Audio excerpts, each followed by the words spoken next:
আসসালামু আলাইকুম। আসসালাম। আমার নাম জেসমিন। কি নাম? Jasmine. Jasmine Begum. Jasmine Begum. বয়স কত আপনার? জন্ম সাল হয়েছে 97 অক্টোবর 7 তারিখে। আচ্ছা, কোন জেলায় জন্মগ্রহণ করেছেন? আমি জন্ম ঢাকাতেই, কিন্তু আমার বাবা মার বাড়ি হয়েছে খুলনা। আপনার গল্পটা আমি জানি এবং অনেকখানি সেন্সিটিভ একটা গল্প। তারপরেও আপনি আজকে এইরকম সোশ্যাল মিডিয়াতে আপনার ফেস দেখিয়ে লোক সম্মুখে আজকের এই গল্পটা বলতে আপনি রাজি হয়েছেন। রাজি হয়েছেন কি? হ্যাঁ, আমি রাজি হয়েছি। এবং আপনার সাথে আমাদের এই গল্প নিয়ে প্রায় 1 বছরের মতো কথা, 1 বছরের বেশি, 1 বছর ধরে আপনি এখানে আসছিলেন। আপনাকে আমরা বিভিন্নভাবে বুঝিয়েছি। শেষ পর্যন্ত আপনি সমস্ত কিছু জেনে শুনে আজকে এই গল্পটা এখানে লোক সম্মুখে বলতে এসেছেন। তো ঠিক আছে, আপনি শুরু করুন যেখান থেকে বলতে চান, ছোটবেলা থেকে যেখান থেকে মনে পড়ে। আমি আসলে 1 বছরের বেশি ঘুরতেছি এই কারণে, কারণ আমি নিরুপায় হয়ে এখানে আসছি। আর আমার গল্পটা যদি বলতে হয় তাহলে আমার পিছন থেকে যেতে হবে, আমার বাবা মার কাছ থেকে আসতে হবে। ছোটবেলা থেকে আসেন? হ্যাঁ। আমি খুব মধ্য ফ্যামিলির একটা গরিব ঘরের মেয়ে। আমার বাবা মাও খুব অসহায়। আমার বাবা খুব ছোটখাটো একটা চাকরি করে, একটা হোটেলে কাজ করে। আমরা ভাই বোন 5 জন। ছোটবেলা থেকে আমরা অভাব জিনিসটাকে ভোগ করে আসছি। একদম মা বাবার ঘরে যখন থেকে মানে একটু ধরে বুঝ হয়েছে তখন থেকে আমরা কষ্ট কি জিনিসটা পাই আসছি। আর আমাদের একটা কষ্ট ছিল সবচেয়ে বেশি বড়, যেটা আমার বাবা মানে হঠাৎ করে সবসময় নিখোঁজ হয়ে যেত ছোটবেলা থেকেই। আমরা যতটুকু মনে পড়ে, আমার ছোট ভাইটা যখন একদম কোলে, খুব ছোট কোলে, কয়েক মাস হয়েছে, তখন এর কথাটা আমার মোটামুটি ভালোই মনে আছে। এর আগে থেকে নাকি আম্মুর সাথে আব্বু এরকম করতো। আম্মুর যখন বিয়ের 7 দিন বিয়ের বয়স, তখন থেকে আব্বু এরকম নিখোঁজ হয়ে যেত। এটা নাকি আব্বুর একটা রোগ ধরতে গেলে ছিল, একটা অভ্যাস, মানে হঠাৎ করে নিখোঁজ হয়ে যেত। ছোট থাকতে আম্মুর বিয়ের 7 দিন থেকে। কারণ তখন যে আম্মু চলে যাবে, কারণ আম্মুর তো ঘরে সৎ মা ছিল, তার বাবা মানে বাবা যা মা বলতো তাই করতো। তো এই কারণে আম্মু আর কখনো আলাদা হওয়ার চিন্তা ভাবনা করে না, যে তার তো কোনো মানে সে কার কাছে যাবে। তো আমার মা বাধ্য হয়ে সেখানেই সংসার করছে আমার বাবার সাথে। তো এইভাবে করতে হতে আমরা 5 ভাই বোন হয়েছি। তো আমার যতটুকু মনে পড়ে, আমার ছোট ভাইটা যখন কোলে ছিল তখন আব্বু একদম নিখোঁজ হয়ে গেছে। আব্বুর আর কোনো খোঁজ খবর ছিল না। 3 বছর আমরা আব্বুকে 3.5 বছর কোনো কাছেই পাইনি। বাবা কি জিনিস বা বাবা কি বেঁচে আছে কিনা সেটাও আমরা জানতাম না। তো আমার বড় ভাই আমাদের বাবার মতো। তার ঋণ কখনো আমরা শোধ করতে পারবো না, এবং আমার মার ঋণও কখনো শোধ করতে পারবো না। আমার আম্মু সেলাই মেশিনের কাজ করে, বাসায় কাজ করে, মানুষের এটা সেটা সবকিছু করে আমাদের। আপনি নিজের চোখে দেখেছেন এগুলা? এই দৃশ্যটা আমার নিজের চোখেই দেখা। আচ্ছা। আমার ছোট ভাইকে যখন কোলে নিয়ে আমার বাবা চলে যায়, একদম ছোট যখন। বাবা চলে যায় বলতে? আমার আব্বু আমাদের রেখে রেখে চলে যেত। বাবা ছোট ভাইকে নিয়ে যেত? না, কোলে, আমার আম্মুর কোলে রেখে আব্বু নিখোঁজ। আচ্ছা, হঠাৎ নিখোঁজ হতো? আব্বুর এটা আগে থেকেই ছিল, কিন্তু আমার যখন ফিরতো তখন জিজ্ঞেস করতে না কোথায় গিয়েছিল, কি অবস্থা? বলতো না। আচ্ছা, কিছুই বলতো না। মানে আমি আমার যতটুকু মনে থাকা থেকে বলতেছি, কিন্তু আব্বু তার আগে থেকে চলে যেত। আচ্ছা, তো কোনো কিছু জানতেন না আপনারা যে কোথায় যাচ্ছে বা কি অবস্থা? বলতো না, মানে কিছু বলে সে চুপচাপ থাকতো। আর আমার দাদির কাছে শুনতাম যে আমার মানে এটা নাকি আগের দিনে মানুষ মানে, এখনকার বর্তমানে যুগে এটা আমরা কেউ মানিয়ে না, বিশ্বাসও করি না, জিন পড়ি না কি বলে, কিন্তু এটা ভুল। একটা মানুষ নিজের থেকেই সরে যায়, তার হয়তো অন্য কোনো সমস্যা ছিল। তো আমার আম্মু তখন থেকে আমাদের ছোট করে বানাতো। হঠাৎ করে 3.5 বছর পরে, তখন আমরা যে ভাই বোন ছিলাম, আমার আম্মু আমাকে কোনো বাসায় দিয়ে দিছে কাজ করার জন্য, আমার আরেক বোনকে কোনো বাসায় কাজ করার জন্য, সেও কাজ করতেছে। কারণ এতগুলি মানুষকে আমার মার খাওয়ানোর মতো সামর্থ্য ছিল না। বা আমার বাসাও আমরা অনেক কষ্ট করে কাজ করে ভাত খাইছি। আমার মামা মামিও অনেক দেখছে। আমার মামা কিছুদিন আগে মারা গেছে। তো আমার ওই মামাও আমাদের অনেক করছে, অনেক দেখছে, এতটাই দেখছে যে বলার বাহিরে। তো যখন আমরা একটু বড় হয়েছি, তখন আমরা আম্মুর সাথে দেখা গেছে, আম্মু যেখানে কাজ করতেছে আম্মুর সাথে কাজ করতেছি। আম্মু রেডিমেড অর্ডারি ব্লাউজ, বাচ্চাদের রিমা, এগুলো সেলাই করতো ঘরে বসে মেশিনে। ওই আমরা আম্মুর সাথে সে কাজ করছি। এমনও দিন দেখছি আমার আম্মু কাজ করতে করতে সেলাই মেশিনের মধ্যে ঘুমায় গেছে, আম্মুর হাতে সুই ঢুকে এখান থেকে ঢুকে আরেক পাশ দিয়ে বের হয়ে রক্ত ঝরতেছে। এরকমও দেখছি যে আমার মা এটা করে সংসার চালাতো। আমার মা এই কাজ করে আমাদের সংসার চালাতো। কয় ভাই বোন ছিলেন আপনারা? 5 ভাই বোন। 5 ভাই বোন ছিল, একজন মারা গেছে। আপনি বড় সবার? না, আমি বোনের মধ্যে মেঝো। আমার বড় ভাই, তারপর আমার আরেকটা বোন, তারপর সেই বোনের পর একটা ভাই ছিল, তারপর আমি, সে ভাইটাই নাই। তো ওই সময়গুলো দেখছি। আর আমার আম্মু অনেক সুন্দরী একটা মেয়ে, এত সুন্দর যে এত গুণের। আমার আম্মু মানুষের নকশি খাতা সেলাই করতো, মানুষের রেডিমেড জামা কাপড় এইসব সেলাই করতো, ফাঁকে ফাঁকে কাজও করতো, মানুষের বাসায় কাজটাও করতো। তো তারপরে ওইভাবে করতে করতে 3 বছর 3.5 বছরের পরে, মানে আমার ভাইয়া আব্বু চলে যাওয়ার পর আমার ভাইয়ার 8-এ পরীক্ষা ছিল। ভাইয়া ফাইনাল পরীক্ষা দিতে পারেনি পরীক্ষার ফিসের জন্য। ভাইয়া পরীক্ষা না দিয়ে স্কুল থেকে নাকি ভাইয়ার সাথে খারাপ ব্যবহার করেছে, টাকা দেওয়া হয় না, বেতন দেওয়া হয়নি। তো ভাইয়া না পেরে আম্মুকে কিছু না বলেই, তখন টেম্পুর সময় ছিল, টেম্পু চলতো, ভাইয়া টেম্পুর হেল্পারি করতে গেছে। কত বছর বয়স তখন ওর আনুমানিক? আমার বড় ভাইয়ার বয়স তখন কত হবে, 12-13। টেম্পুর হেল্পারি করতে হ্যাঁ, গেছে। আর আমার বয়স তখন ছিল হয়তো বা 5 বছর, স্কুলে 5-6 যান না? বছর। স্কুলে যাননি? না, ওকে। স্কুল তখনও যাইনি। ওকে, তারপর? তো ভাইয়া টেম্পুর হেল্পারি করতো। হুম। তো ভাইয়া যখন টেম্পুর হেল্পারিতে গেছে, তো ওইখানে একটা ভাইয়া ছিল, নাম ছিল বারেক। হুম। তো ওই ভাইয়াটা বলতেছে কি, তোমাকে তো দেখে মনে হচ্ছে না তুমি হেল্পারের ছেলে। তো ভাইয়া নাকি কান্না করে তার হাত পা ধরছে যে ভাই আমার যেমনি হোক কাজ দিতে হবে, কাজ না দিলে আমার হবে না, আমার ফ্যামিলি চলে না। তো ওনার ভাইয়ার কান্নাকাটি দেখে মায়া লাগছে, তো উনি আমার ভাইয়াকে হেল্পারিতে নিচ্ছে। এরপরে গিয়ে আমার আব্বুকে আমরা হয়েছে 3.5 বছর পরে আব্বুকে খুঁজে পাই। আব্বু আসে আচ্ছা, 3.5 বছর পরে? 3.5 বছর পরে আসার পরে তাকে আমরা পাই মিরপুরে। আমার বাবাকে খুঁজে পাওয়া যায় মিরপুরে 1 নম্বরে। আমার ভাইয়া তাকে খুঁজে পায়। তো বাবাকে পাওয়ার পরে যেমনি হোক প্রত্যেকটা মেয়ে যে সংসার ঠিকানোর জন্য, ভাঙার জন্য না। তো আমার আব্বু আসার পরে ওই আমার ছোট ভাইটাকে যখন কোলে রেখে গেছে, ওকে আইসা পাইছে 2 বছরের। 2 বছরের না, 2 বছর না, 3 বছরের মানে বেশি, কারণ ভাইটাকে কোলে রেখে গেছিল। তখন আমার ভাইটা কথা বলতে পারে, ভালোই হাঁটতে পারে। তো আব্বুকে যখন পাওয়া গেছে, ওই আব্বুর কারণে আমাদের মিরপুর যাওয়া। আচ্ছা। আব্বু মিরপুর বলতেছে যে আমি এখানে থাকবো না, এলাকা সবাই যেহেতু এটা নিয়ে জানাজানি হয়েছে, তুমি কাজ করছো থাক, যার হয়েছে চল আমরা মিরপুর চলে যাই।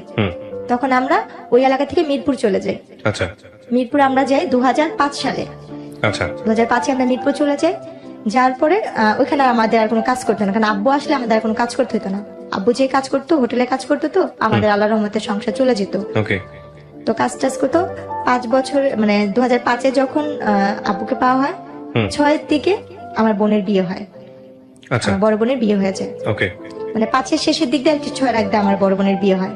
ওকে। বড় বোনের বিয়ে হওয়ার পরে আমার তখন বয়স 10 বছর পার হয়ে যায়, 10-11 বছর পার হয়ে যায়, মানে 11 বছরের মাঝামাঝি। তো আমরা যে এলাকায় থাকি, ওই এলাকারই যে বাসায় ভাড়া থাকি, সে পাশের বাসায় একটা লোক ছিল। ওনারা আমাকে রাস্তায় খেলতে দেখে পছন্দ করতে আমার বাবা মার কাছে বিয়ের প্রস্তাবও দিচ্ছে। তো আমার ভাইয়া যে বাসায় গাড়ি চালাতো, ভাইয়া তো গাড়ি চালানো শিখে গেছে, ওই বাসায় গাড়ি চালাতো। ওনার আবার কোনো সন্তান ছিল না নিজের। আমার আম্মুকে নিজের মেয়ের মতোই দেখতো। তো ওই এলাকার মোটামুটি সবাই জানতো আমরা তার নাতি। আমরা ওনাদের বাসায় ভাড়া ছিলাম।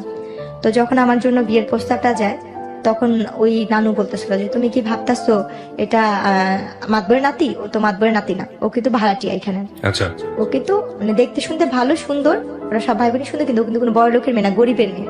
আচ্ছা, তারপর? তো আমার ওইখান থেকে ওনারা বলতেছে যে না, আমরা তো বাজারে গেছি, বাজার ভাঙাচুরা হলে আমাদের সমস্যা নেই, আমাদের সদাই দরকার। আমাদের বাজার কেমন হলো সেটা আমরা জানি না, আমাদের সদাইটা আগে মেন দরকার। তো আমার আব্বু আম্মুকে এসে অনেক রিকোয়েস্ট করে, প্রস্তাব দেয়, দেখেন আমরা কিছু চাই না, শুধু মেয়েটাই। তখন রোজার মাস ছিল। তো আমার আম্মু বললো যে আমার মেয়ে তো ছোট, আমার মেয়ে তো এখন সাবালক হয় নাই। আমার আব্বুকেও বললো যে দেখেন আমরা খুব গরিব, আর যখন আমার যার সাথে কাবিনটা হয়েছে, আমাদের ঘরে ভাইয়া বসার মতো একটা ভালো একটা মুড়াও ছিল না, আমাদের কোনো কিছুই নেই, ঢালা বিছানা মোট কথা আমাদের। এটা কি ঢাকার কথা বলছেন আপনি নাকি? হ্যাঁ, ঢাকাতে ছিলেন তখন আমরা আপনি? মিরপুরে, আমরা কখনো গ্রামে যাইনি। ওকে। আমরা ঢাকাতেই বড় হয়েছি, জন্ম ঢাকাতে। তারপর? তো যখন বলে, তো ওনারা বলে আমাদের কিচ্ছু লাগবে না, যে 5 জন আসবে আমরা সেই 5 জনকে খাওয়া নিয়ে যাবো, এমন কথা ওনারা বলে। শুধু ওনাদের একটাই চাহিদা, মেয়ে সুন্দর, মেয়ে দেখতে শুনতে ভালো, আমাদের এটাই দরকার। আচ্ছা, আপনার এই বিয়ের যখন আসলো তখন বয়স কত আপনার? আমার তখন বয়স 11 বছর। মাত্র 11 বছর? 11 বছরে, মানে মানে শেষ দিকে, মানে পুরো শেষ হয়নি। মানে ওরা যারা আসছে, ওরা শুধু আপনার এই চেহারা দেখে এসছে? যে আমার চেহারা দেখি। আর তখন আপনি পড়াশোনা করেন নাকি পড়াশোনা করার সুযোগ আমি হয়নি? তখন স্কুলে ভর্তি হয়েছি, তখন হিসাবে আমি ক্লাস 6-এ মাত্র পড়ি। ক্লাস 6-এ পড়তেন? হ্যাঁ। তারপর? মাত্র 6-এ। যারা বিয়ে নিয়ে এসছে তারা কোথা থেকে এসছে? তারা আশেপাশেই ছিল? তারা এমনি ওদের হোম ডিস্ট্রিক্ট বিক্রমপুর ছিল, কিন্তু ওই এলাকার ওরা স্থানীয় ছিল, স্থানীয় ছিল এবং আপনাদেরকে চিনতো আগে? আমাদের চিনতো, যে আমরা ভাড়াটিয়া সেটা চিনতো। ওকে, তারপর? কারণ আমি তো সারাক্ষণ রাস্তায় খেলতাম। তো ওনারা যখন ইয়ে করছে, মানে আমার যার সাথে বিয়ে হয়েছে তাকে আমি একসময় মামা ডাকতাম, আর মাকে আমি নানি ডাকতাম। উনি আমাকে ওই বড় হওয়ার পর ওই তখনই দেখছে। দেখার পরে বলতেছে যে এই মেয়েটাকে রে, ওর বোনের সাথে, কত বোনের সাথে আমি খেলতাম। বলছে মালিহা এটা কে রে? বলতেছে এটা তো জেসমিন, ওই পাশের বাসায় থাকে ওরা। বলতেছে কি মেয়েটা কি করে? বলতেছে ও ওইখানে সরকারি স্কুলে পড়ে, আমার সাথে মেয়ে খেলতে আসে। তখন রোজার মাস ছিল। আচ্ছা। তো আমাকে দেখছে ইফতারির 2-3 ঘন্টা আগে, সে আমাকে দেখছে। আচ্ছা। দেখার পরে তারা ইফতারির পরপরই তারা চলে আসতে আমার জন্য বিয়ের প্রস্তাব নিয়ে। আসার পরে আমার মা বাবাকে অনেক রিকোয়েস্ট করলি, এগুলো যেদিন দেখছে সেদিন কথা বলছে, তারপর দিন আমার গায়ে হলুদ হইছে। আমার বাবা মাকে তারা এক পর্যায়ে, আমার বাবা মা ভাবছে যে আমরা গরিব, এত বড় জায়গা থেকে আসতে নিজের থেকে মেয়ে নিতে চাচ্ছে। তো একদিন সময় চেয়েছে, তারা সেটাও দেয়নি। তারপর দিন গায়ে হলুদ করছে, তারপর দিন কাবিন করছে। বুঝতেন 11 বছর বয়সে বিয়ে কি জিনিস? কতটুকু বুঝতেন? আমাকে ওনারা পার্লারে সাজাইতে নিচ্ছে। হ্যাঁ আমি এই যে পাশে যে খেলতাম গলিতে, আমাকে ওই গলিতে কয়েকটা আন্টি ছিল, অনেক আদর করতো, হ্যাঁ আমাকে বলতো ললনা সুন্দরী বলতো। ওনারা আমাকে আদর করে ললনা সুন্দরী বলতো। আচ্ছা আর একটু দুষ্ট টাইপের, মানে খেলাধুলার প্রতি আমার নেশা অনেক বেশি ছিল, আর চুলগুলি একটু বড় ছিল তো যার কারণে।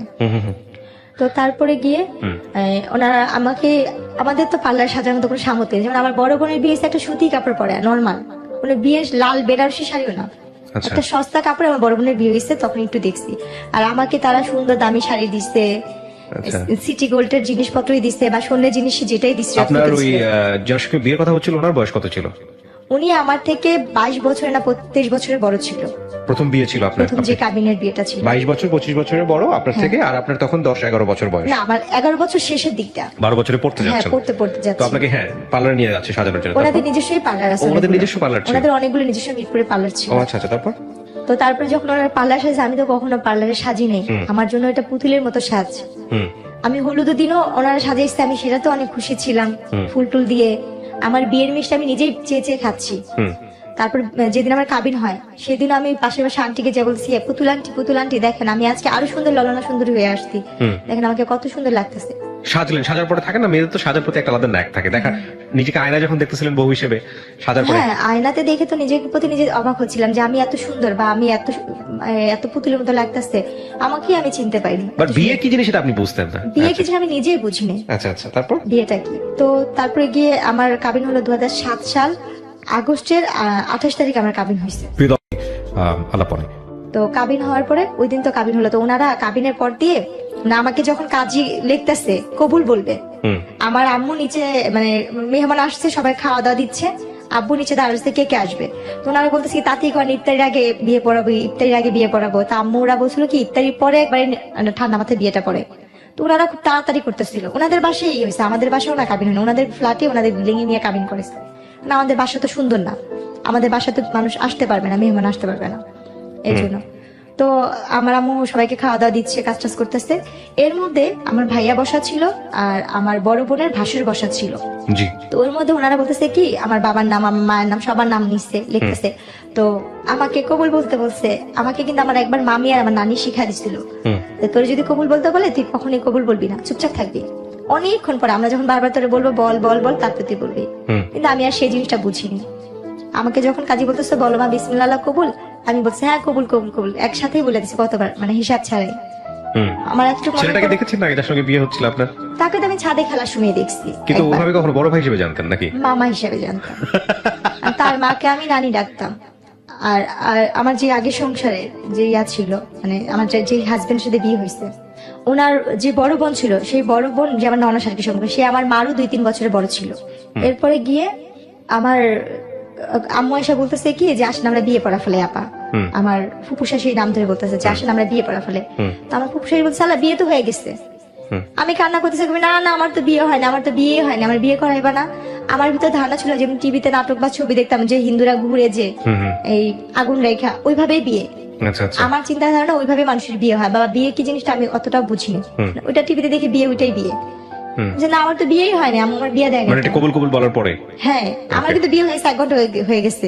পরে ওনারা বলতেছে কি এই যে ছবি তুলছি দেখো দেখো, ক্যামেরা দিয়ে ছবি তুলছি। তো আমার যার সাথে বিয়ে হয়েছে তার একটা ফোন ছিল, কলমালা ফোন, টাচ ফোন বড়।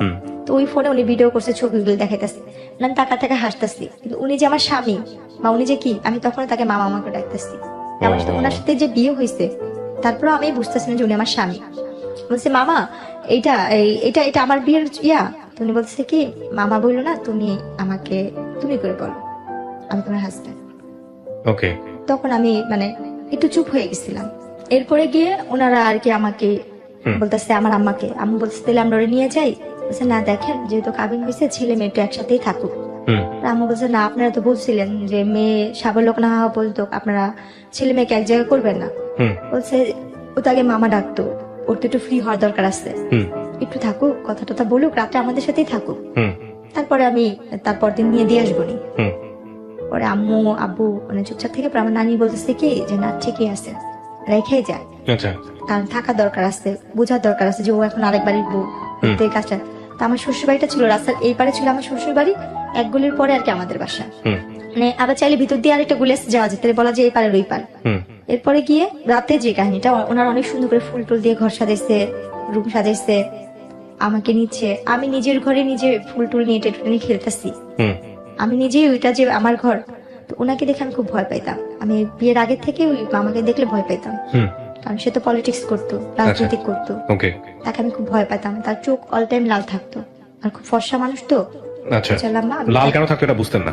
না, আমি ওটা কখনই বুঝতাম। আচ্ছা, তারপর ওনাকে যখন রুমে দেখছি না, আমি ভয় চুপচাপ হয়ে গেছি। উনি না গুন্ডা, ওনাকে না সবাই ভয় পায়, এলাকার সবাই ওনাকে নাম ধরে যেটা বলে।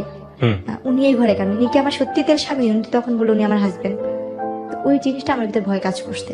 তো তখন থেকে তার ভিতর থেকে আমার একটা দূরত্ব, সে যে আমার স্বামী সেটা আমি কখনোই মানতে পারতাম না, ভয় পাইতাম। আচ্ছা, তারপরে ওই দিনের ঘরে আমাকে কোনোভাবেই দিতে পারেনি। যতবারই দিয়ে হয় খাটের নিচে পলে, এই রুমে ঢুকাচ্ছি, ওই পাড়ে বাইরে বের হয়ে যাচ্ছি। আমার সারাটা রাত এভাবেই গেছে, মানে কোনোভাবে আমি কান্নাকাটি করতেছি, চিল্লাইতে আসছি। পরে আমার যে ফুফু শাশুড়ি ছিলেন বলতেছে ঠিক আছে থাক, ও আমার সাথে ঘুমাক, আমি পরে তোকে ডাক ইয়ে করে দিব। রাতে তো খাওয়া দাওয়া করলাম ওনাদের সাথে সবাই একসাথে। খাওয়াটার পরে ছবি তুললো, আমাকে জোর করে উনি নিয়ে নেওয়া ছবি তুললো, আমার হাজবেন্ডের সাথে ছবি তুললো। পরে এক পর্যায়ে যেহেতু কেউ নাই আমার বাবা মা এখানে, আর যেহেতু আমার বিয়ে হয়ে গেছে এটা আমাকে বুঝতেই হচ্ছে, শ্বশুর বাড়িতে চলে গেছে। হ্যাঁ, তখন ছবি তুললো, ছবি তুলছি, ওনাদের সাথে আসছি, কিন্তু ওনার সাথে আমি ওরকম ভাবে কথা বলছি না। উনি আমার শরীরে হাত রেখে ছবি তুলছে, আমি তারপর ভয় পাচ্ছি, শুধু ভয়ে ওখানে ছবি তোলা। এরপরে গিয়ে সকাল মানে রাতে যখন আমার ফুপুর সাথে শাশুড়ির সাথে ঘুমাইলাম, মাঝরাতে তখন 4টা বা 3:30 বাজে, হঠাৎ করে ঘুম ভাঙছে, দেখি যে না উনি ওই রুমে আমাদের সাথে একসাথে শুয়ে আসছে। আচ্ছা, তো যাক, তখন ওই মুহূর্তে তখন যে ওইটা বসে বসে কান্না করতেছি যে আমি মনে আর বাবা মার কাছে যেতে পারবো না। এত বড় লোক বাড়ি, এত সুন্দর ঘর বাড়ি, কিন্তু পুরোটাই আমার ভালো লাগতেছে না, আমার নিজের মতো মনে হচ্ছে না। যতটা আমার ভাঙা ঘর বা খুব ছোট বাচ্চা যেসব অনুভূতিগুলো আসে, রাইট, হ্যাঁ, আমার ফ্যামিলিটাই আমার কাছে বেস্ট। তো আমি ভাবতেছি কখন সকাল হবে, কখন আমি বাসায় যাব, কারণ আমি এই বাসা তো চিনি আর আমাদের বাসাও চিনি। এরপর যখন সকালে ফজরের আজান দিল, আমি বসে রয়েছি। একবার লুকায়, ওনারা সবাই ঘুমে, কেউ জানেই না, আমি দৌড় দিয়ে যা দেখে আসলাম। বাসা ছিল 3 তলা, তো 3 তলা থাকতো, দৌড়া যে দেখছি কেচিকেট খুলছে কিনা, নিজে না কেচিকেট খুলে নেই অত ভোরে, আবার দৌড়া চলে আসছে, এসে খাটের নিচে লুকায় আসছি, বসে আসছি। এরপরে যখন সকালবেলা 6টা বাজে, আমি তখন ওই মুহূর্তে বাসা থেকে চলে আমাদের বাসায় চলে যাই। গেট খুলে আমি আমাদের বাসায় চলে গেছি। আমি আমাদের বাসায় যা ঘুমাই, আম্মু বলতেছে তুমি এত সকালে, আমি ওনারা আমার পাঠা দিচ্ছে, ওনারা বলছে তুমি বাসা যাওয়া, আমি জন্য বাসায় এসে বসছি। আম্মু ভাবছে যে পরিচয় সত্যি বলছে, তো আমি বাসা যা ঘুমায় রয়েছি। এদিক দিয়ে ওনারা খুঁজতে আসছে বাসায়, আর আমাদের তো ফোন নাই যে আমাদের বাসায় ফোন দিবে, মোবাইল টোবাইল কিছুই নেই যে ফোন দিবে। তো ওনারা খুঁজতেছে, অনেকক্ষণ পর ওনাদের বাসায় কাজের মেয়েকে পাঠাইছে। পাঠা যায় বলতে জেসমিন কি বাসায় গেছে, বলে হ্যাঁ ও তো কোন সকালে এসে ঘুমা রয়েছে, আপনার ওরা নাকি পাঠা দিচ্ছে ওর ফুপু শাশুড়ি। দেখছেন হ্যাঁ সবাই ম্যাডামরা খুঁজতেছে, ওরা কেউ পাইতেছে না। ওরা আম্মু আমারে বকা দিল, 2টা থাপ্পড় দিল যে তুমি এখন বড় হয়েছে, তোমার বিয়ে হয়েছে, তুমি তো যখন তখন জেলে আসতে পারবে না, আসলে কে তোমাকে নিয়ে ওনারা সংসার করবে, তুমি তো মেয়ে মানুষ, তোমার কপাল তো সেখানে বিয়ে হয়েছে, ভালো জায়গায় বিয়ে হয়েছে। আম্মু বোঝাইলো, আম্মুর মতো করে আম্মু বুঝলো যে এখন এটাই তোমার আসল বাড়ি, ওখানে সুখ হোক দুঃখ হোক তোমার এখানে ভাগ্য করে থাকতে হবে, আর তোমার কপাল ভালো যে তুমি এমন ফ্যামিলির একটা বউ হইছো। এগুলো যেটা বোঝায় আর কি, বেশি দিন তো না, তুমি কয়দিন থাকো, তোমাকে পরে উঠা দেওয়া যখন হবে তখন এই কয়দিন ওইখানে যা থাকো, পরে আবার আম্মু নিয়ে দিয়ে আসতে। ওনারা সেদিন ওনাদের বাসায় অনেক মানে পার্টির আয়োজন করতে, লোকজন আসতে, বউ দেখছে, সবাই বলতেছে না বউ অনেক সুন্দর হয়েছে, সবাই নাম ধরে ধরে বলতেছে ওর বউটা অনেক সুন্দর ভালো হয়েছে, কিন্তু অনেক ছোট বয়স, ছোট। বলছে হ্যাঁ ঠিক হয়েছে, হ্যাঁ। এরপরে যেটা হয়েছে, আমাকে আমার বাবার বাসা দিয়ে গেছে। 3-4 মাস পরে ওনারা ঘুরতে যাবে, ওনার সাথে ঘুরতে যাওয়া অবস্থায় যখন ঘুরতে গেছি, আমার অলরেডি তখন বাচ্চা কনসেপ্ট করতে, যেটা আমি বুঝতে পারিনি যে আমার গর্ভে বাচ্চা। তো আমার যখন বিয়েটা হয়েছে, আমার ফুপু শাশুড়ি, আমার চাচা শ্বশুর এরা জানতো, কিন্তু এরা আবার কি করছে, আমরা গরিব বলে ছেলের মা বাবা মানে বাবা তো নেই, মা মানবে না বিধায় আমার বড় ভাসুর, আমার ফুপু শাশুড়ি, আমার চাচা শাশুড়ি, আমার শাশুড়িকে জানায় না বিয়ের কথাটা। আমার শাশুড়ি নাকি জানতো না আমার বিয়ের কথাটা, কারণ সে তো গরিবের মেয়ে নিবে না।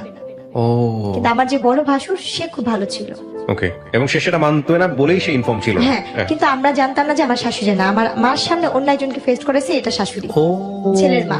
ভয়ঙ্করতম কাজ। তো তখন আর কি, যখন আমার বাবু পেটে আসতে, আমার বাচ্চা নাকি 2-3 মাস মানে বাচ্চা পেটে, আমি তো বুঝি না একটা মেয়ে অসুস্থ হলে যে জিনিস সেটাও তো আমি বুঝতাম না।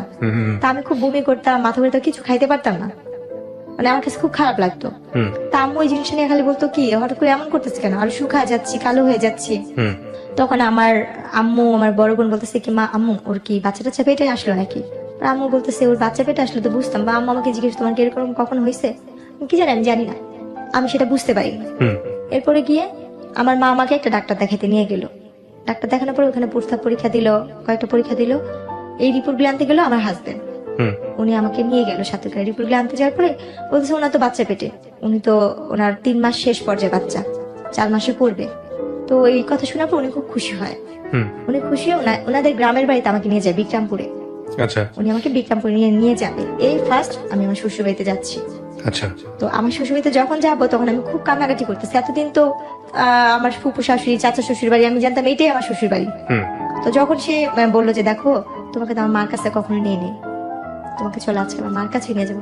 ওই যে আপনার ওটা আমার ফুপু আম্মা, ওইটা আমার আরেকটা ফুপু আম্মা। আচ্ছা। এরপরে গিয়ে উনি যখন নিয়ে যাবে আমি ভয় পেতেছিলাম যে মনে যাবে, অনেক কান্নাকাটি করতেছে। আমার ছোট বোন আর মামাতো বোনকে নিয়ে যাই, আমরা একসাথে বিক্রমপুর যাই। আচ্ছা। ভাইয়া যেদিন যাই সেদিন আমাদের যেতে যেতে রাত, মানে আমরা বিকালবেলা রওনা হয়েছি, তো শীতের দিন ছিল, এটা 2008-এ পড়ে যায় টাইমটা।